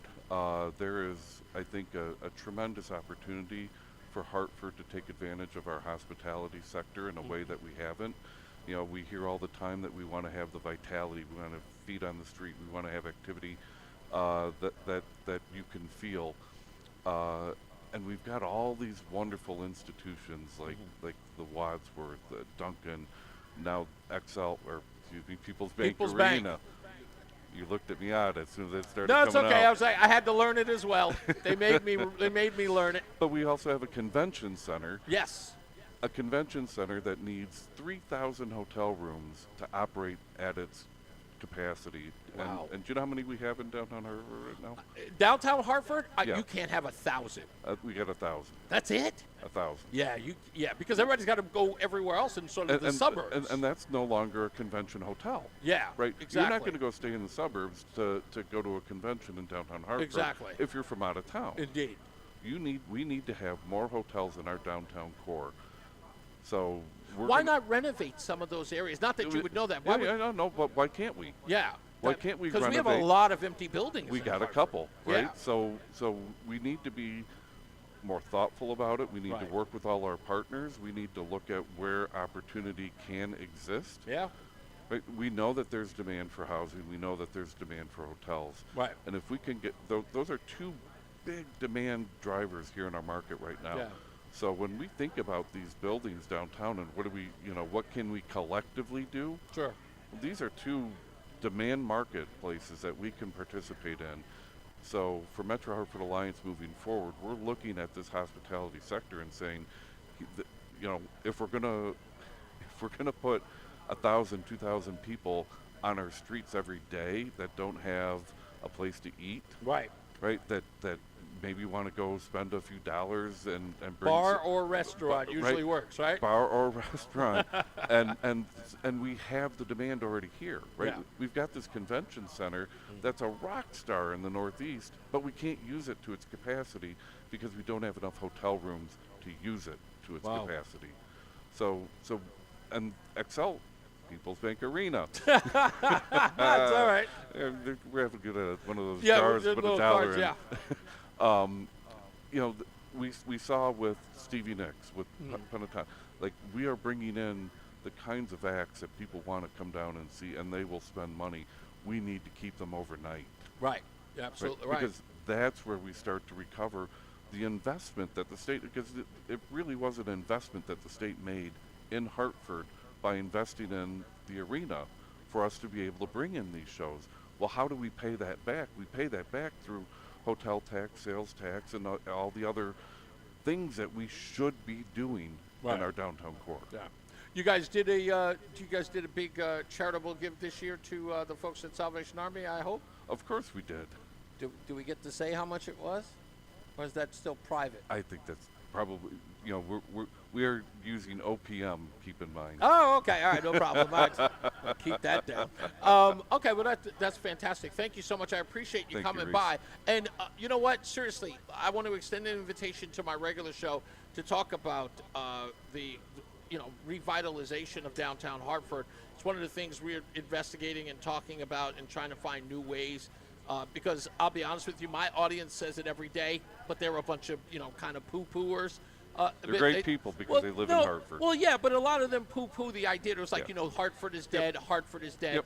You're not there to sit nail its coffin.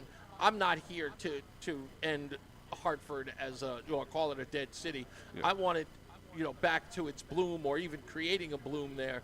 if possible. And if you like, please come on to the no, show. I'd love to. Because I want to talk about ways that we can turn that whole thing around, because I think it's possible. The city's beautiful. It's 100% possible. We've got, as I said, we've got the assets. Yeah. We just need to figure out how we activate them to our benefit. Yeah. Maybe we'll get the mayor to open up to some ideas. I think the mayor is absolutely open to ideas. He's been great for us to work with.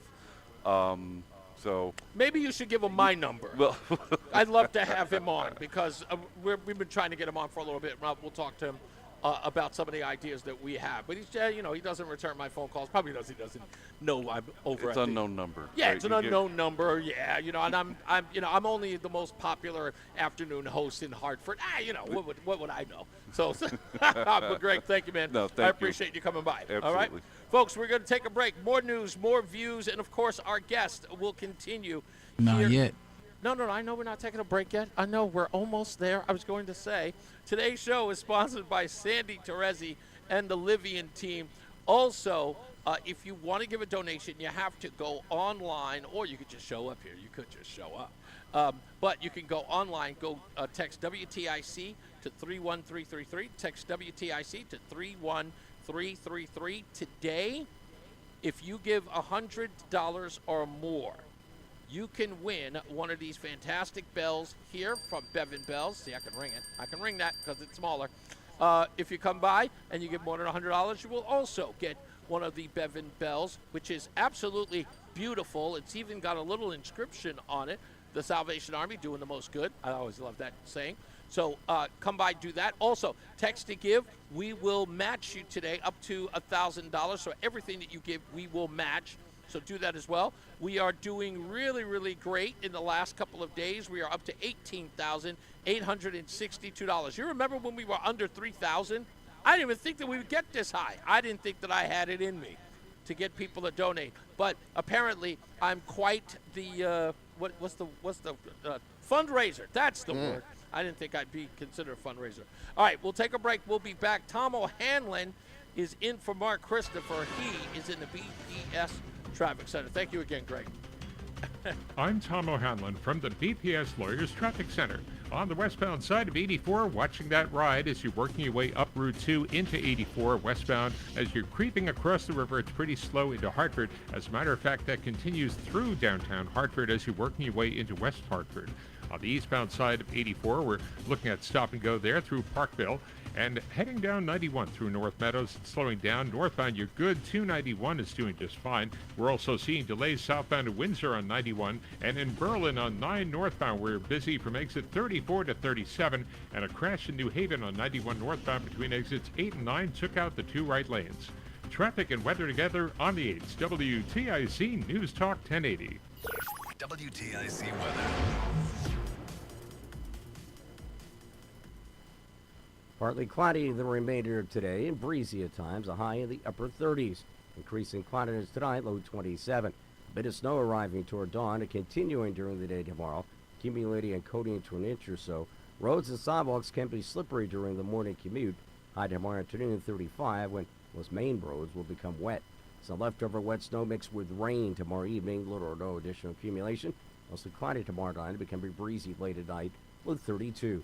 Windy on Wednesday, some clouds followed by sunshine, and a high of 41 for Christmas Day. Clouds giving way to some sun and a high temperature of 43. Cloudy, colder weather on Friday, and there could be some snow in the afternoon and at night. Friday's high 26, dropping to a low of 20 Friday night. Leftover snow flurries can linger into Saturday morning. Mostly cloudy on Saturday with a high temperature of 29 degrees. Remaining cloudy on Sunday, perhaps some rain in the afternoon, high 40. I'm Bob Larson of the WTIC Weather Center.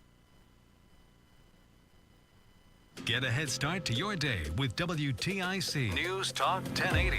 Listen to us live on the Odyssey app before you even hit the road. Get the breakdown on the biggest news stories that Connecticut is talking about. To get started, download the Odyssey app and search for WTIC News Talk 1080. WTIC is celebrating 100 years on the air and 100 years of serving Connecticut. This is WTIC and WTIC FM HD2 Hartford, an Odyssey station. 36 degrees, mostly clear at 5 o'clock in Hartford. Good afternoon, I'm Bob Brown, WTIC 1080 News. Snow on the way for tomorrow, maybe as much as 3 inches. Forecast coming up.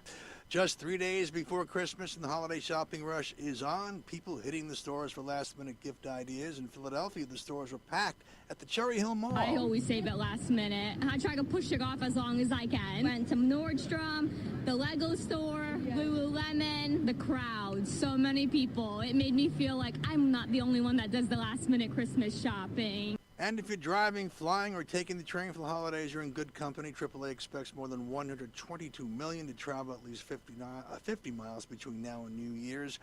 Airlines say they expect to fly nearly 53 million passengers over the holidays. Delays and cancellations already underway. That holiday rush is just getting started here at LAX this morning. It was a challenging weekend. More than 25,000 delays, more than 1,300 cancellations. Today should be better, but we're watching West Coast storms. The FAA watching for delays in San Francisco and Newark as millions are on the move. More than 30 million people under flood alerts in the southwestern part of the U.S. Here's our atmospheric river. It is pointed at Northern California for today. That's going to be the area where we think we'll see the flood risk. Again, just south of Redding. And then maybe a bit of a pause tomorrow, but then coming in for Christmas Eve and Christmas Day, Southern California is going to get into it. Some of this will be in the form of snow. Boy, do they desperately need it in the Sierra Nevada. Several feet expected, above 5,000 feet. Meteorologist Rob Marciano. Back here, a man in his 40s hospitalized and in stable condition after being shot on Benton Street early Monday morning. This marks the third shooting in the capital city since Friday. Officers responding to 101 Benton Street at approximately 1:15 this morning on a report of shots fired. The shooting occurring about a half-mile away from Trinity College between Franklin and Maple Avenues. The victim is in stable condition, as we said. Hartford Healthcare Go Health Urgent Care announcing the opening of its newest center in Killingly.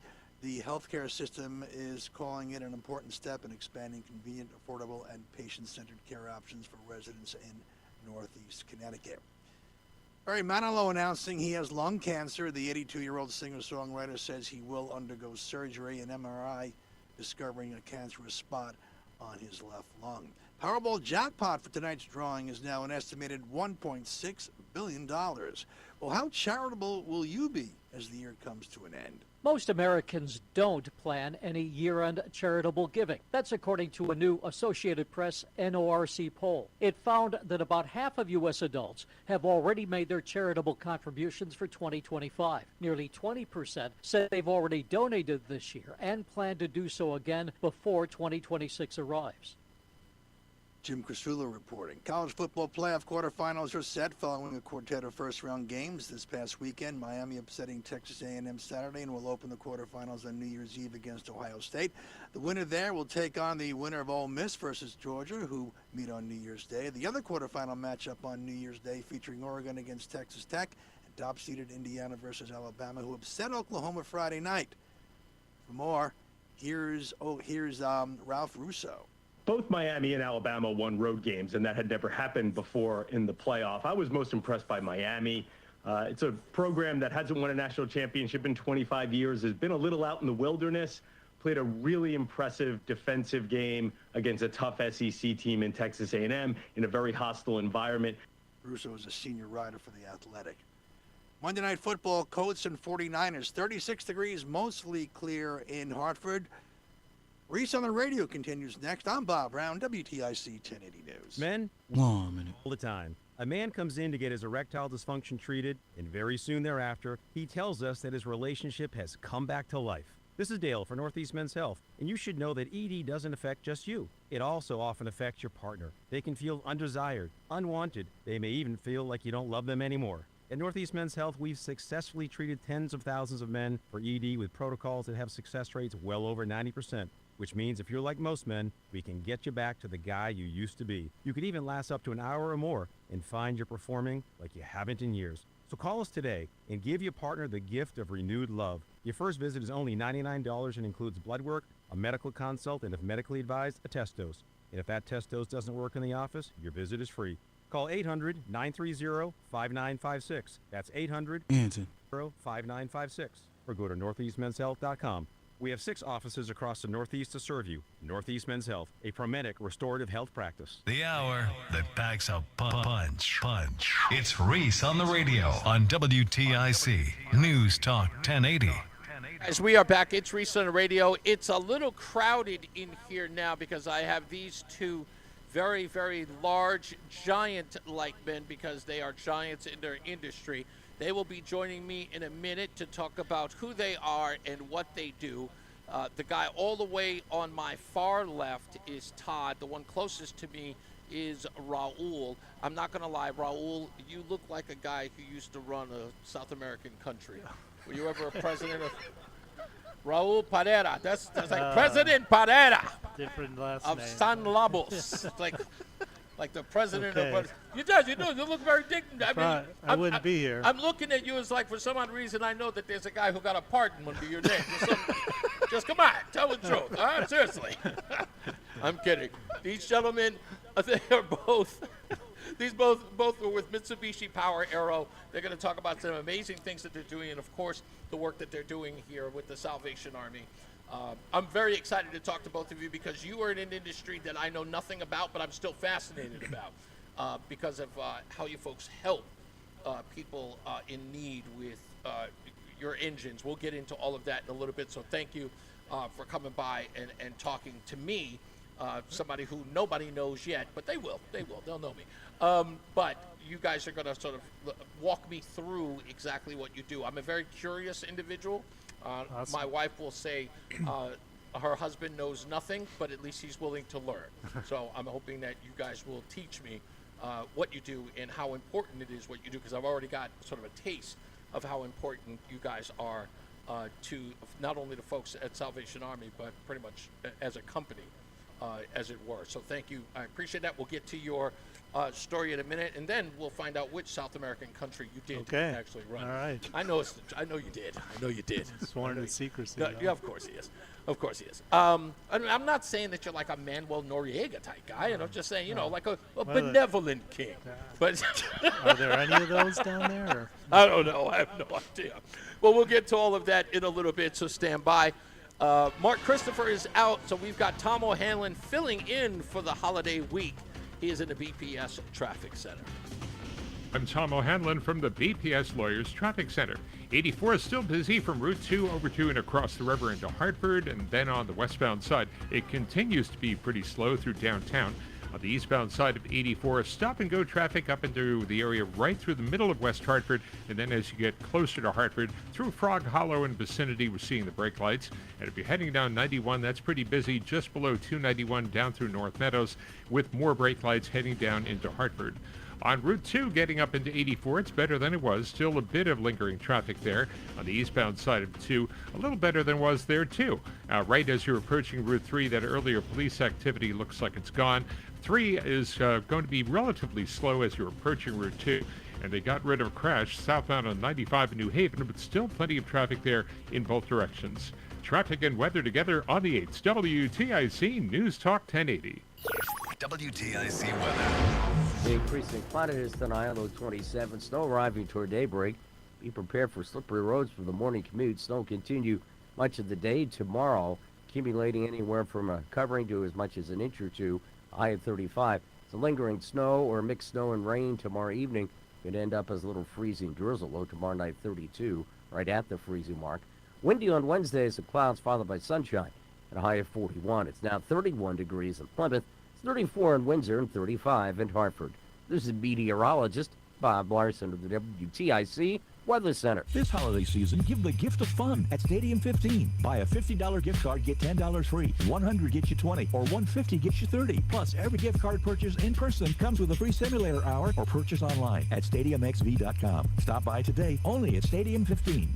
Join us this Sunday for Tumalo Financial, your go-to for retirement planning and taxes. Tune in to the father-son duo from 7 a.m. to 8 a.m. or catch replay from 5 to 6 p.m. Tumalo Financial, retirement planning with integrity on WTIC News Talk 1080. Connecticut business owners planning for 2026? If you're ready for a smarter way to reach your customers, it's time to put Odyssey in your marketing mix. Radio, streaming, podcasting, we do it all. Visit WTIC.com and click Advertise with Us to fill out a contact form today. Here at ALO, we believe hearing solutions to your main drain problems shouldn't cost a thing. That's why we offer free mainline drain camera inspections and free estimates on sewer line repair or replacement. Contact the trusted professionals at ALO when you call, click, or text today and say, hello, ALO. Call for details. Licensed for safety. HIC 628926, P10277688, S10413487, D10401465, S3308699, SM3004646, E1185643.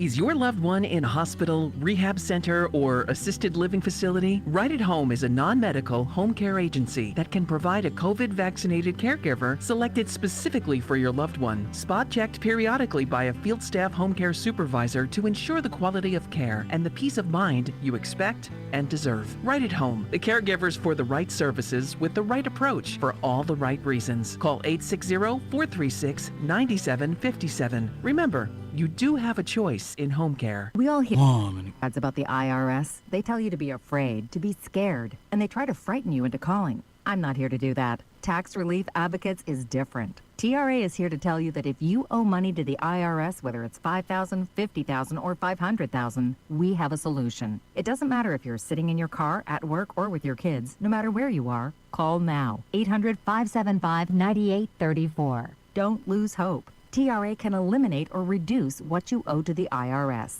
Generous programs are now available that can give you a fresh start. Our passion is taxes and helping individuals fix their IRS problems. We have over 1,000 5-star reviews on Google and an A+ with the Better Business Bureau. You don't need to be afraid of the IRS any longer. End your tax nightmare today by visiting us online at TRA.com or call 800-575-9834. That's 800-575-9834. Yeah. It's about to start. Tax Relief Advocates. Real solutions for real people. It's Reese on the Radio on News Talk 1080 WTIC. Are back, folks, and don't forget, today's program is sponsored by Sandy Terezi and the Livian team. Don't forget to also text to give at 31333. You got to text WTIC to 31333 because it is about giving to the Salvation Army and the Holiday Store. These two fine gentlemen sitting next to me are captains of industry, and what they do, in my view, is probably amazing in the sense of you're in the, what I would call the power industry. Would that be correct? That's correct. Okay, Yep. You are in the power industry, which is, again, something that we need to, I would say as Americans or even any country, we need to harness every day. So what you do is imperative and important, and aside from the fact that you're giving here today at the Salvation Army, to my left here immediately, and I'm going to make sure I get your names right here, is Raul Pereira, who is the president of Mitsubishi Power Aero, and Todd Emery, who's to his left, who is the vice president. Thank you, folks, for joining the program. I don't usually get the big dogs from a company to sit next to me, so mind you, if I feel like a, kind of a small guy, because you guys are dressed like you run companies, I dress like I sweep the floors. So it's nice to be next to you, and thank you for gracing me with your presence. Let's talk a little bit about what Mitsubishi does, or what your company does. Again, you supply power. It is, you guys pretty much just develop engines, I presume. So as a power supply, talk to me a little bit about that. Yeah, Robert. sure. No, thanks. I'm not sure about the sweeping the floors, Reese. No, You do a pretty good job yourself.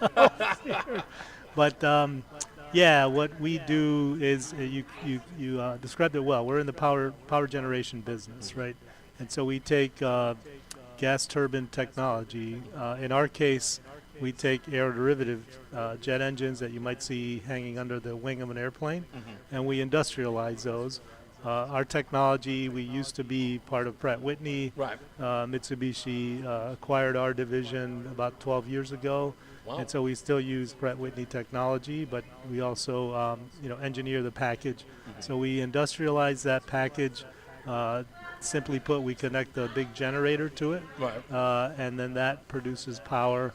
Customers being utilities, governments, independent power producers.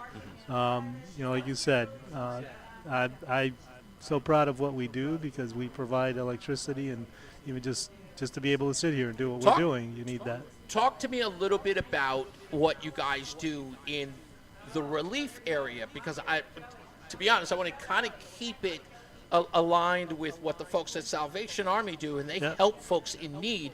You guys are very much responsible for that in the event of hurricanes or other calamities that happen in and around the country, if not across the globe. Great question. I'm going to let Todd talk a little bit about Todd is our Vice President of Operations, so he's responsible for procuring and delivering these gas turbines. So Watch that man delegate. Watch that man delegate. Go ahead, Todd. Yeah, no, thanks for having us. We're delighted to be here. Thank you. Yeah, on the relief effort side of things, oftentimes the beauty of our equipment is it can be installed and up and running very, very quickly. Wow. So you roll the equipment up, and if there's a power grid available, fuel source that's available there, within 10 days you can have 30 megawatts on the grid producing from our equipment. Now, because of some of us like me who do not understand the megawatt world, because I don't, I've done everything I could to educate myself on this, and there's just no give happening for me. 30 megawatts is the city of Hartford, for example. Okay. So we could, if everything were dark and the grid were there, we could roll up a mobile pack and it would light the city. So places like Jamaica, who've recently dealt with the hurricane, and Puerto Rico, who, remember, Maria was one of the most devastating. Yeah, so we've supported relief efforts after Hurricane Maria. The government of Puerto Rico has our equipment there. Wow. Like Todd said, the infrastructure, the transmission lines of fuel have to be available, but we delivered units there very quickly. The earthquakes in Japan 15 years ago, we dispatched emergency power there when the nuclear disaster occurred. Another one is they had the big freeze in Texas a couple years ago. I remember. In fact, I'm literally just moved here from San Antonio. People still talk about that. One of our customers is in Houston, and they have our units there to support that kind of event. What is that like? I mean, if I'm right about this, you are providing this service for anyone, anywhere. Is there a large group of people? Are you competitive, or do you have to deal with a competitive market in this space, or like what's that like? Is it just like any other industry? There are 2 or 3 main competitors that we're dealing with head to head on all the job opportunities. Right, and is a little bit of it based upon the expedience of getting this power to them? You hit the nail on the head. I think when for emergency situations like that, if we want to stay on that theme, it comes down to what's available. And so we will have production planning, we'll have equipment in the pipeline, or we might have equipment in inventory. So for places like Puerto Rico, Houston, Todd mentioned Japan, typically we can deliver you a unit within 3 months of contract signature. Can I go in my little space here where I think you might be able to recognize this? All right, so back in my very, very early corporate days, I worked for a company called Logistics Worldwide. And the job was, I was a dispatch center for a bunch of organizations like Cisco, I can't remember what the other one, Sophomore Danic, but some of these technology companies. So what they do is they call us. We housed all of their inventory in warehouses across the country. So if Cisco needed a particular component close to, say, San Antonio, and I had the product in Houston, my job was to get someone to deliver it to the airport and fly it to where it was needed in San Antonio. Do you guys have a system like that where your units are stationed across the globe so that you can help these towns? We're kind of it's born and bred in Connecticut. So okay, so you're just out of Connecticut. You don't have. Oh, wow! But we have big aircraft. That we will hire to take it from Bradley and bring it anywhere in the world. Oh, okay. I was under the impression because if you're helping people like in Japan, that would be. Yeah, and the thing is, the business model is a little different. Okay. These are a significant amount of investment. So we wouldn't have a large amount of units or number of units in a warehouse somewhere or even around the world. Do you have to build them often? Like, you have to build them like one at a time, or and they're long lead time. But we have a pretty continuous flow. Okay. Depending on the market, we may have more available or less available. Gotcha. And sometimes we don't have any available. And Wow. so then, if there is an emergency, then that becomes more difficult to respond to that emergency. We generally have equipment in the pipeline. We're generally able to provide support.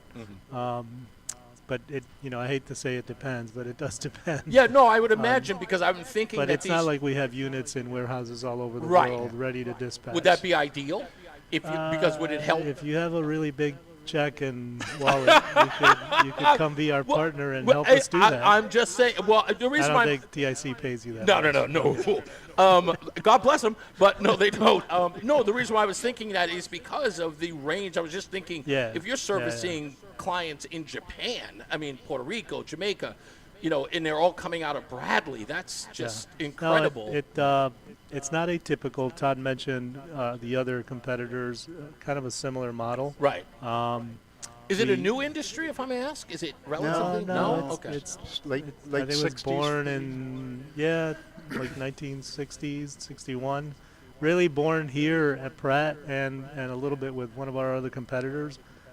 This particular product as a way to get the grid back up and running after a blackout, but the technology's been around for a while. What would you consider your basic client is for those? Because I know if people are looking or listening to this and going, would this be something that the average customer would purchase? I mean, because I know they come in different scales, if I'm correct, right? It's like it can go as big as a place that can help Hartford. But I'm assuming you said earlier when we were off the air that there are some people who will buy like a Honda engine to just help their home. Are you in that same space or no? Our clients are going to be the large utilities. Always, or the large independent power producers. Raul mentioned earlier about governments. Right. The Algerian government, they were falling behind on power in their country. Wow. And all of a sudden they're like, shoot, things are taking longer. Our people are getting angry. They don't no air conditioning in the desert, and all of a sudden we can bring a bunch of power to them quickly, and all of a sudden the mood of the country is up and the government's happy again. So Before we'll get to what you folks are doing for the Salvation Army in a second, but this I don't know how you don't pull your hair out sometimes, because this seems like an undertaking. What got you into this? Other than, I know you guys were both at Pratt & Whitney, but what got you here? Like, I guess you saw a need, because I always feel like, necessity is the mother of invention. What brought you to? Maybe to take, not to get personal here, but you asked about, how old is this industry? Yeah. So if you go way back, when countries started to electrify, basically use coal as a fuel to heat water and turn it into steam, expand that steam in something that spins, that could spin a generator. So that was really old technology.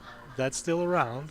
and then as we got smarter and were able to use other technologies, we started using these gas turbines, like airplane engines type technology. The bigger ones, Don mentioned ours is 30 megawatts. You can get a 350 megawatt machine. Wow. That's much bigger, that would never fly. But anyways, so that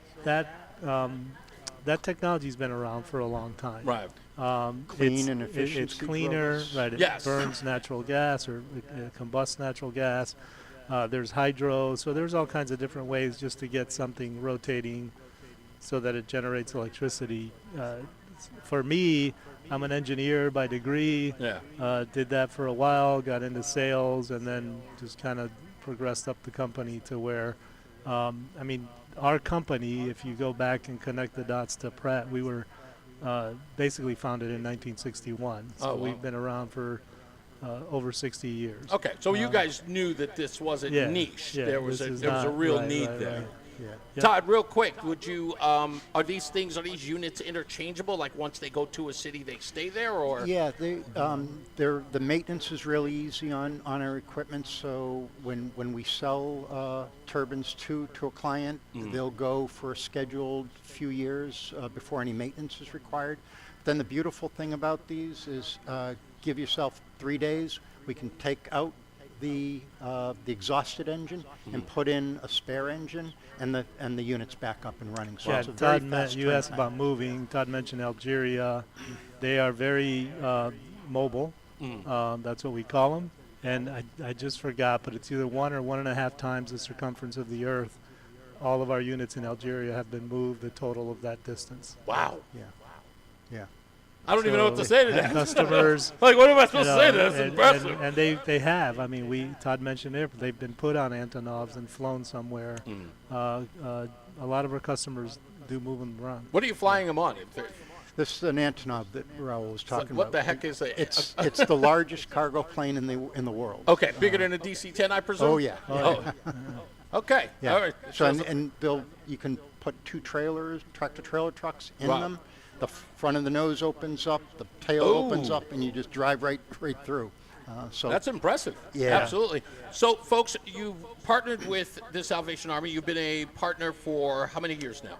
We've been supporting the Salvation Army for more than 10 years. Wow. Certainly since we became Mitsubishi. We had, I think, a couple of years of hiatus, maybe COVID or something. I'm not sure. Right.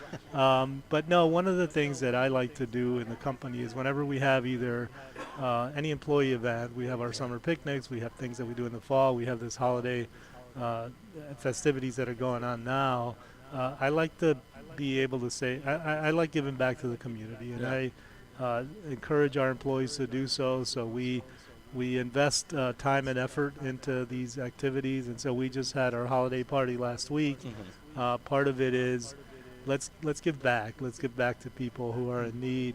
Todd, I'll let you speak a little bit because you're a huge contributor. You're a big supporter. We love the Salvation Army. We also support Boys and Girls Club. We support Habitat for Humanity, Tunnels to Tower. So we kind of really want to make sure that we are not just like you may be only identified by your charitable giving. No, but I used to think, we'd go to our summer picnics as an engineer. We'd stand around having a beer and go home, and it's like, guys, let's do something meaningful. Yeah, here. why not? Yeah, Todd? so the term picnic with a purpose. Picnic with a purpose. I like that. Yeah. So now all the events, like Raul said, we get together, and this is always a common theme of some sort of fundraising or giving back to the community. So Salvation Army has been like synonymous with Mitsubishi Power Aero for as long as I can remember. We have a company matching program, so and everybody gets jazzed up about it. It's it always feels good when you're giving, of course, and then we mix a little fun in there with raffle prizes and things like that. So it's always been really a great take for the company. Well, I'm glad you folks are a part of it. Thank you for educating me with what you do. Now a lot of people know what you do and who you are. I mean, you guys are powerhouses anyway. Look what I did there. Anyway. Thank you. Thank you. Raul Pereira. Nice to meet you, Reese. And Todd Emery. Thank you guys, folks. Right. We'll be back. Tom O'Hanlon, he is in the BPS Traffic Center. I'm Tom O'Hanlon from the BPS Lawyers Traffic Center. This traffic report is brought to you by Columbia Implant Center in Manchester. 84 westbound still looking for a break from around Route 2 over 2 and across the river. It's still fairly heavy, but 2's doing all right if you're going westbound up into 84, better than usual. On the eastbound side of 84, we're stop and go through Parkville and into Hartford, and then coming down 91 between 291 and Hartford, still that traffic volume, the heaviest of it around North Meadows, and then as you're approaching 84.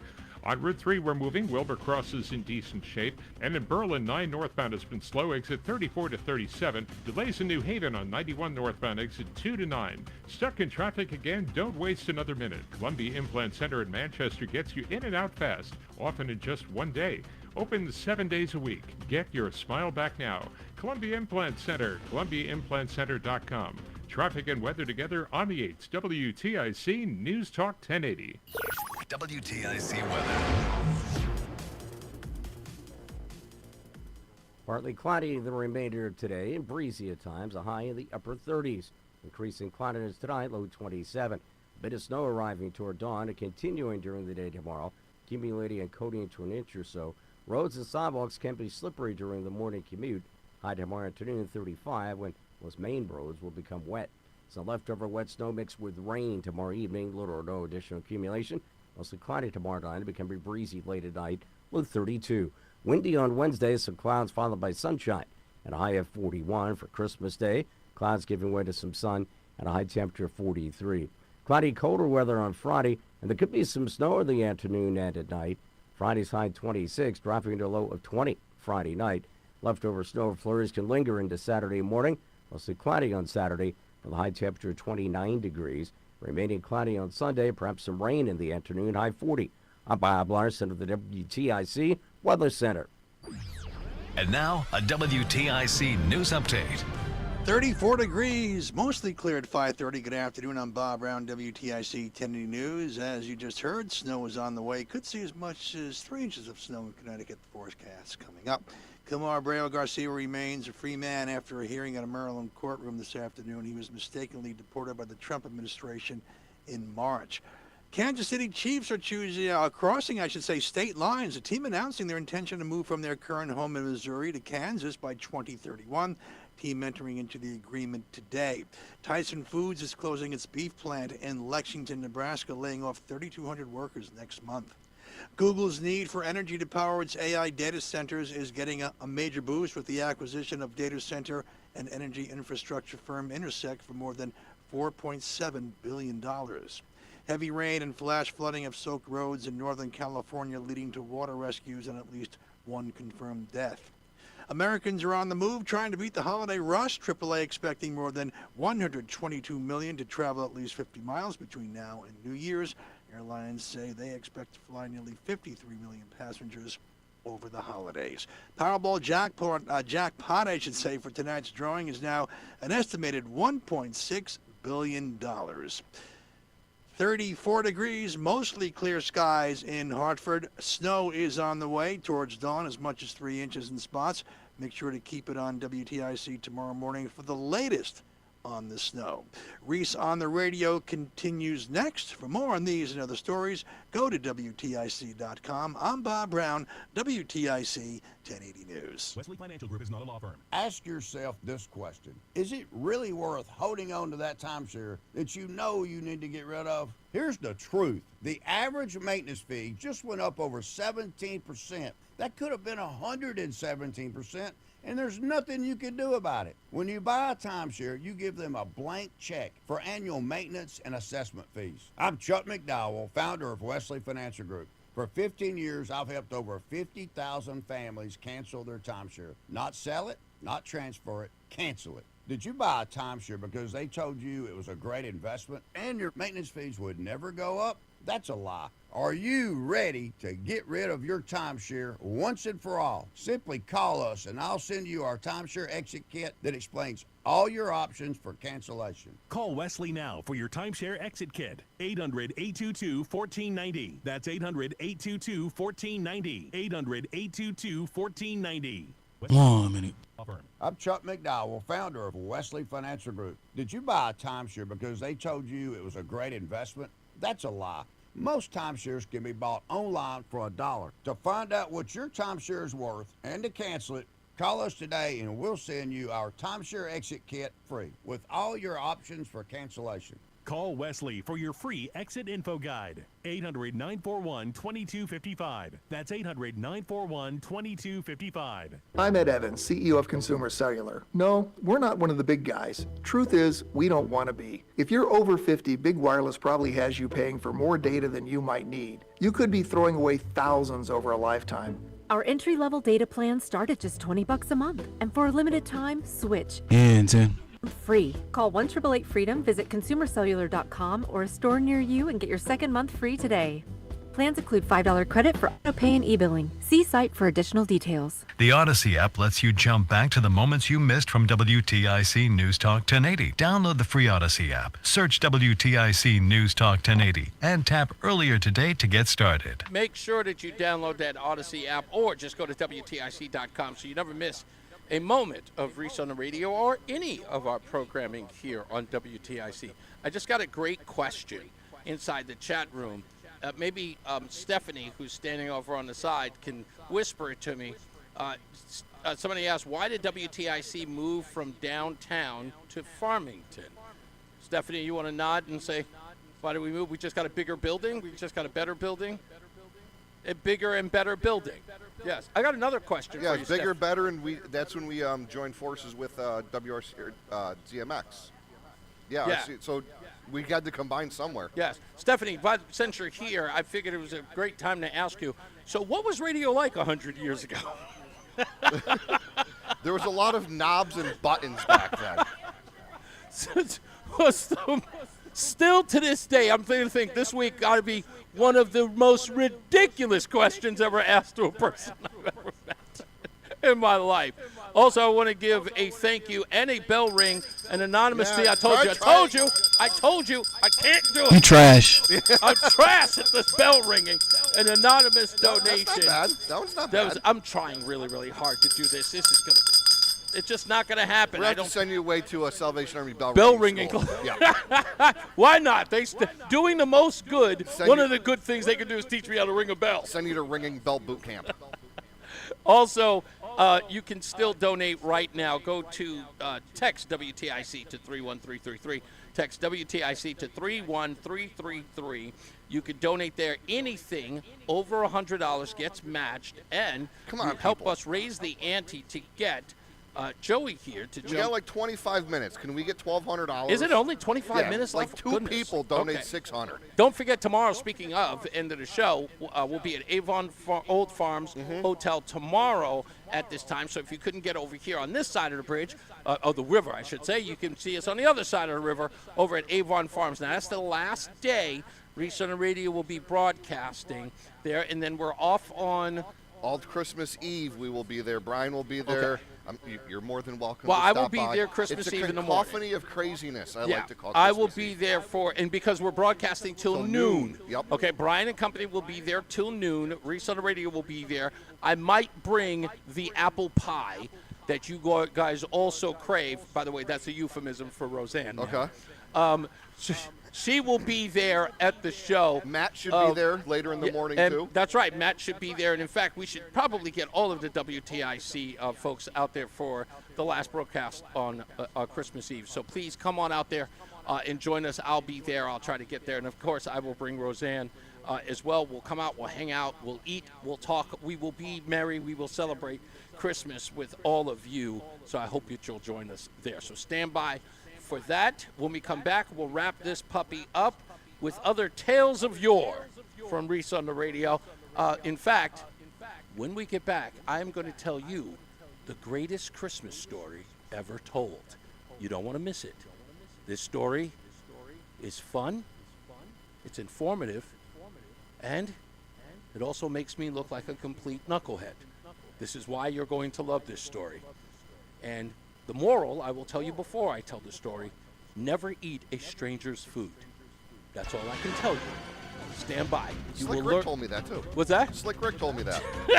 I don't remember him ever saying that. Let's get another check of weather and traffic. Mark Christopher's out. We've got Tom O'Hanlon. He's in the BPS Traffic Center. I'm Tom O'Hanlon from the BPS Lawyers Traffic Center. 84 westbound is busy from Route 2 over to and across the river, and then on the westbound side of 84 still at traffic heading up through Parkville and Frog Hollow. It's just a volume there, but it will give you a few extra minutes on your trip. As we're going up and down 91, we're doing fine up into 291. Heading down, still some stop and go through North Meadows and down into Hartford. On Route 2, we're okay feeding up into 84. 3's in decent shape. Wilbur Cross is moving along all right. And up and down 91 between Hartford and New Haven, no big drama there. It's moving along pretty well. Traffic and weather together on the 8s. WTIC News Talk 1080. WTIC weather. Got some snow on the way for tomorrow. Be prepared for travel slowdowns. We get through most of the night dry, increasing clouds, and a low of 27. The snow breaking out toward daybreak. The snow much of the day tomorrow could be mixed with a little rain in the afternoon. Expecting anywhere from a covering to as much as an inch or two of snow to accumulate. Again, enough to make roads slippery, at least in the morning, but we do get up to a high of 35 tomorrow afternoon when the roads will become wet and slushy. The leftover snow, rain, and drizzle tomorrow evening, staying cloudy tomorrow night, low 32. Windy on Wednesday, some sun after early morning clouds, and Wednesday's high 41. Right now it is 31 degrees in Manchester. It's 34 in Middletown and 35 in Hartford. I'm meteorologist Bob Larson with WTIC Weather Center. Join us this Sunday for Tumalo Financial, your go-to for retirement planning and taxes. Tune in to the father-son duo from 7 a.m. to 8 a.m. or catch replay from 5 to 6 p.m. Tumalo Financial, retirement planning with integrity on WTIC News Talk 1080. This holiday season, when you get them STIHL, batteries are included. Buy select battery tool sets and get a free extra battery. Visit STIHLUSA.com for gift ideas and seasonal savings. Happy holidays from STIHL. Offer valid for a limited time only at participating dealers while supplies last. Men, it's the holidays, the season of all kinds of hustle and bustle. But if your energy is down, if you aren't sleeping well, if your sex drive is MIA, and you just don't feel like the guy you once were, maybe it's tough to get excited for all the holiday cheer. This is Dale for Northeast Men's Health, and if this sounds like you may have low testosterone. And if so, this is the season for you to get treated. At Northeast Men's Health, we're experts in treating low T. If you're like most guys, you'll feel the change in just a few weeks, and truly, the results can be life-changing. You'll have improved mental clarity, your energy will kick up, your workouts will be better, your sleep patterns will improve, and your sex drive will likely heat up as well. So call us and don't go through another season with low T. Your initial visit is only $99 and includes blood work and a medical consult. And if you start on testosterone the day of your appointment, your visit is free. Call 800-930-5956 or go to northeastmenshealth.com. That's northeastmenshealth.com. We have 6 offices across the Northeast to serve you. Northeast Men's Health, a Promenic restorative health practice. My name is Whitney Allen. 1 minute. My husband Ryan died. We never thought in a million years we'd have to use life insurance. The unexpected happened. With Ethos, it is so fast and easy. It's 100% online. You can get a quote in seconds, apply in minutes, and get same-day coverage. No medical exams, and you can get up to $3 million worth of coverage through Ethos. Get your free quote at ethos.com/radio. That's ethos.com/radio. Time spent on application may vary. Online health questions required. Got any gadgets? Get online protection.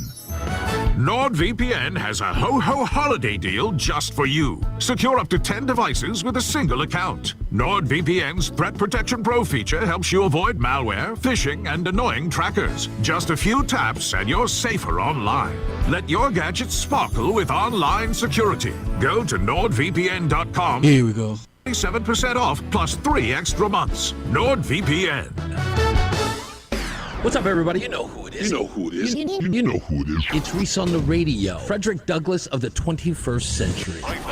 It's WTIC News Talk 1080. All right, folks, it has been a pleasure. This is our last day at the in Glastonbury. Last day in Glastonbury. Okay. You don't have to say the Homewood Suites by Hilton on 65 Glastonbury Boulevard ever again. And I won't for say it 11 again. months. You just took it away from me for another 11 months. We want to thank, of course, Sandy Terezi and the Livian team. They sponsored the program today. Also want to thank all of you who donated at texting 31333. We can do some more. Oh, We're that's still right. at 18.8. We need That's right. $1,200. That's right. To get 2/3 of the way. That's right. Go to 31333. Text 31333. You have to text WTIC at 31333 in order to contribute. You can do it all day. You can do it all day, and we'll match it before the end of the show. We'll match anything $100 or more. Also, you get an opportunity to win one of these beautiful Bevan Bells as well if you donate $100 or more.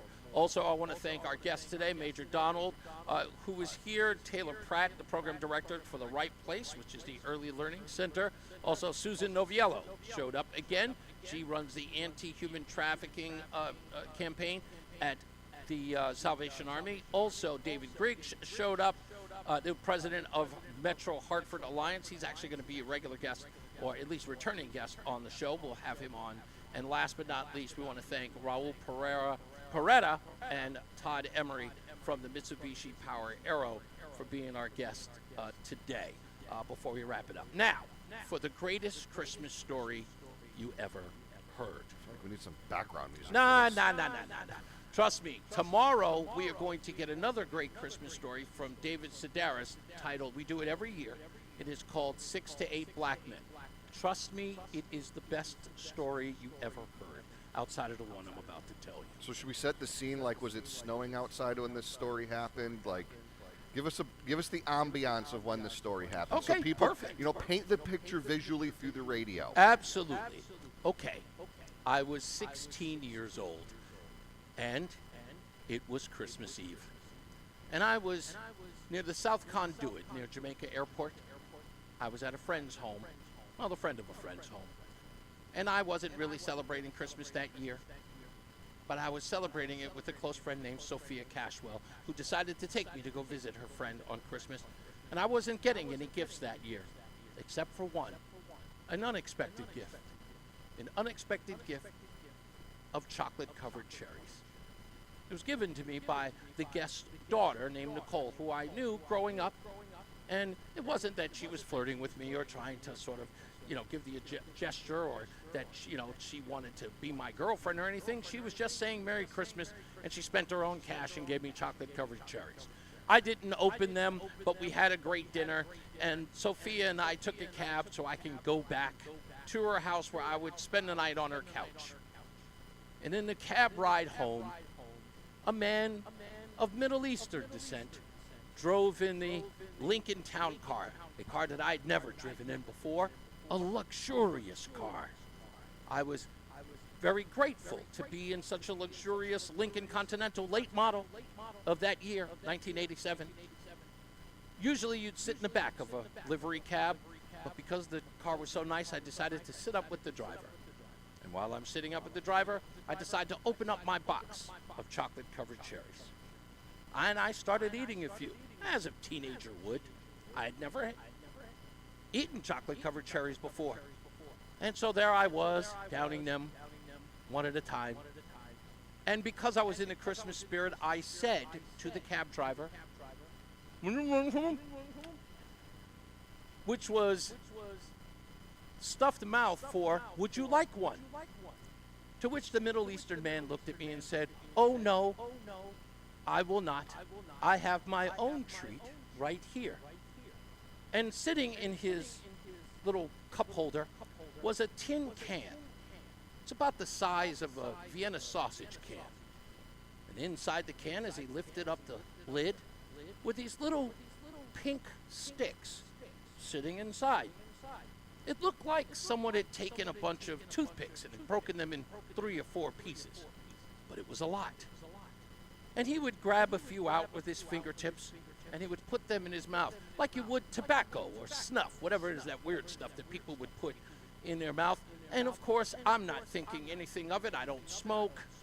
And he's, eating something weird, and I go, "Oh, what is that you're eating? That doesn't look like something I've seen in America."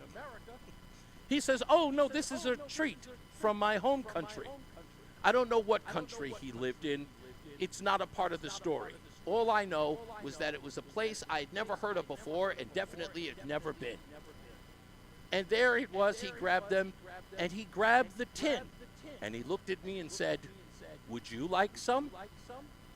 And my aunt, as I called her, Sophia, in the back said, "Don't eat that stuff." And I went, "Why not? He's offering it to me." And so I say, "Absolutely, I'd love to try something different. Why not?" So I do as he did, and I dip my hand in and grab a few of those little sticks, and I put them into the left side of my mouth, thinking he had done the same thing. He told me, "Do not chew it. Do not bite down on it. You just suck on it like you would a lozenge," which I proceeded to do.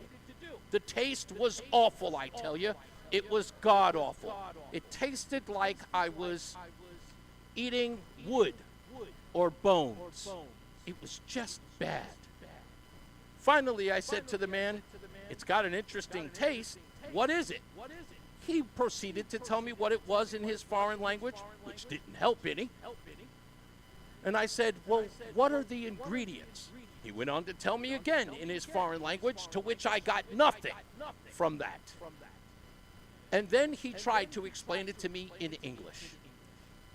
And in his translation, these are the exact words he said to me. He says, "We eat these in our native country. And it's like, how do you say in your country? It's made of flesh." To which my aunt said, human or animal? To which he said, I don't know. All I know is that on Christmas Eve, where everyone else was probably having turkey and stuffing and pie, yours truly was eating flesh in the front of a livery cab somewhere near the Kennedy Airport. To which my aunt Sophia said to me, I told you don't eat it. And to this day, it is the reason why, as you know, my wife says you all the time, Reese will never try anything new. Because when I did, it was flesh. Animal or human, who knows? But whatever it is currently coursing through my veins because of it. Reese the Cannibal. Yes, Reese the Cannibal. Thank you. Yes. I'm just trying to tell you folks, do not eat everything that they put in front of you. Sure, they want you to go to a great restaurant going downtown. You don't know what you're doing. You have no idea. And so that was my experience on Christmas, eating something weird and interesting that I still don't know what it was. By the way, I've spent the last 40 years trying to locate this exact thing. I still can't. I ask people about it. No, if you are from a Middle Eastern country, I will stop you and go, do you know anything about this thing? And they all look at me like I have three heads. I go, no. Where were you and why were you eating it? So, I don't know. I've told this story dozens of times, but I'll tell you, it's weirdly enough. You've never eaten anything that was bizarre? No. I mean, yes, but I was wondering how much, like, peyote did you have that afternoon? I don't know. Again, I was young. I was only 16. Okay. I was just being. So now I have to start making inquiries about with some of my friends. They're from. I got some friends from Egypt and Pakistan. So now I got to be like, so, got a random question for you as we're splitting a Turkish coffee here. My boy, when he was a boy, had some fleshy sticks. Yeah, fleshy from sticks. A cabbie. Yes, which is exactly what my aunt kept calling fleshy sticks. He was not going to West Philadelphia nor Beverly Hills in this situation. But it was a random cab that picked him up. It was a random cab, and the way he said it, it's like flesh, and I'll never forget that. I spat a few times, but that was all I could possibly do. It was already ingested, so that's just the way it goes. Again, this is the reason why I don't try anything new. I don't try any weird foods. I just won't do it. I just won't. And there you go. So, with that, folks, we will see you tomorrow. We are going to be again at the Avon Old Farms Hotel. We'll be there from 2 to 6. Drive safely, people. Yes. There is a little bit of snow projected tomorrow. Hold the steering wheel with your white knuckles. It's Connecticut. This happens every year. Okay. You will be okay. You know what? This is the thing. Deep breaths, people. Why is it, this is what driving me nuts, because I heard this, you're the fifth person to say this to me in the last week, is that when we get snow in Connecticut, people treat it like it is a phenomenon. Like, yes. Is it weird? Like, do these people not know it snows It here? happens every year. And I asked Tim Devaney Jr. when he was here the other day, bring us a Yule log cake, seeing how he's in the grocery business. No doubt. I was like, okay, I got someone from the grocery business here. I'm going to ask this question. I've been wanting to ask it. Why, when it snows in Connecticut, do we all have the urge to buy bread, milk, and eggs? Why are we making so much French toast? I do not know. It's not like we're stuck at home. French toast is delicious. But we're not stuck at home for 17 days. The roads are clear in a matter of hours, but we find the need to buy every loaf of bread. The chickens are going to be non-existent, and every cow becomes dry. Yeah. Why? It is crazy because, you know what it is? I think it's sort of like the doomsday prepping that's done by our, local news media. They treat everything like it's like, what? It's an apocalypse. There's what? Snowpocalypse coming to Hartford. Like, I've asked people this that were here during the big blizzard. Oh, 2013? That one too. Yeah. But like it's 78. Like, were you able to get food the next day? Yeah, we were able to go to the store. So like the most blizzardous conditions we've had in the state, you were still able to go the next day. I just saw a picture yesterday of the blizzard of 2013, and I can't believe I saw this picture. So all the cars on one side of the road were all snowed in, while the road on the opposite side of the highway was clear. Not one person thought to shovel their way out to the clear side of the road. Why would they do that? They sat there. This is, yeah. It was the most They amazing were all thing. running to the nearest grocery store to buy bread, milk, and eggs. Oh. I don't get it. I have to scream and holler about it every day, all day. It's like, going to snow, people, so prepare yourself. There's a good chance, I've been saying this all day, do not take my words for it. Kids, if you're listening, do not invest in these snow futures. It's not Bitcoin. There is an extremely good chance there will probably be no school tomorrow. Yeah, because of the dust. It's a half a day. Right. The teachers have checked out. They want to get to this vacation too, so there's a good chance there's no school. Okay. So Well, my if you need daughter to get already bread, off. milk, and eggs to make French toast for your kids tomorrow, go tonight. Yeah, might as or well. give them an Eggo and say, deal with it. What do kids do when it snowed in? Find leftovers. Yeah. There's got to be leftovers in the fridge. If it does snow and I've got it, well, I'm only going to the Avon Farms. I'll come pick you up. No, it's a quick drive. I'm just worried about, other drivers. Yeah, yes. That's what I all tell I'm the kids. concerned about. Beware of other drivers. And I don't have any snow tires. And you're from Texas. And you guys don't put chains on your tires. What is that about? Listen, Because the roads are never covered for more than 8 minutes in the state. It's not going to be that bad? We have, the roads are white right now. The stuff that's on the roads will rot Do you your guys do car brine? out in a week. Yes. You guys do brine? Yes. Okay. So it takes, why? Brine is, so brine is sort of like a liquid element that they put on the roads before the snow so that it will melt when the snow falls. Yeah, but a lot of places should. Again, you're not going to be stuck home for 6 days. Yeah, I don't think it's going to be that bad. So if you're afraid tomorrow to come out, then you know what you do? Roll over in your bed, look at your partner and go, hey, you want to do some safe texting, as Steve Parker would say? And you can text WTIC to 31333. There you go. You know what? Brilliantly done. Brilliantly done. So if the roads are, you're afraid, and the kids are like, being kids, because we know how that is going to be if they're home. Oh, they may want to make a snow angel. You got your teenager screaming at Fortnite, the other one screaming at another friend. Just roll over and text us. Yeah. WTIC 313. Well, I think I will be there. I will travel very, very slow down that one road to get here to the Avon. You literally Old just Farms. get out your parking lot and go straight. Yeah, go straight. Yeah. And you'll run into me. I will totally drag my behind down there. So I will be there. You should be there. Make sure that you do.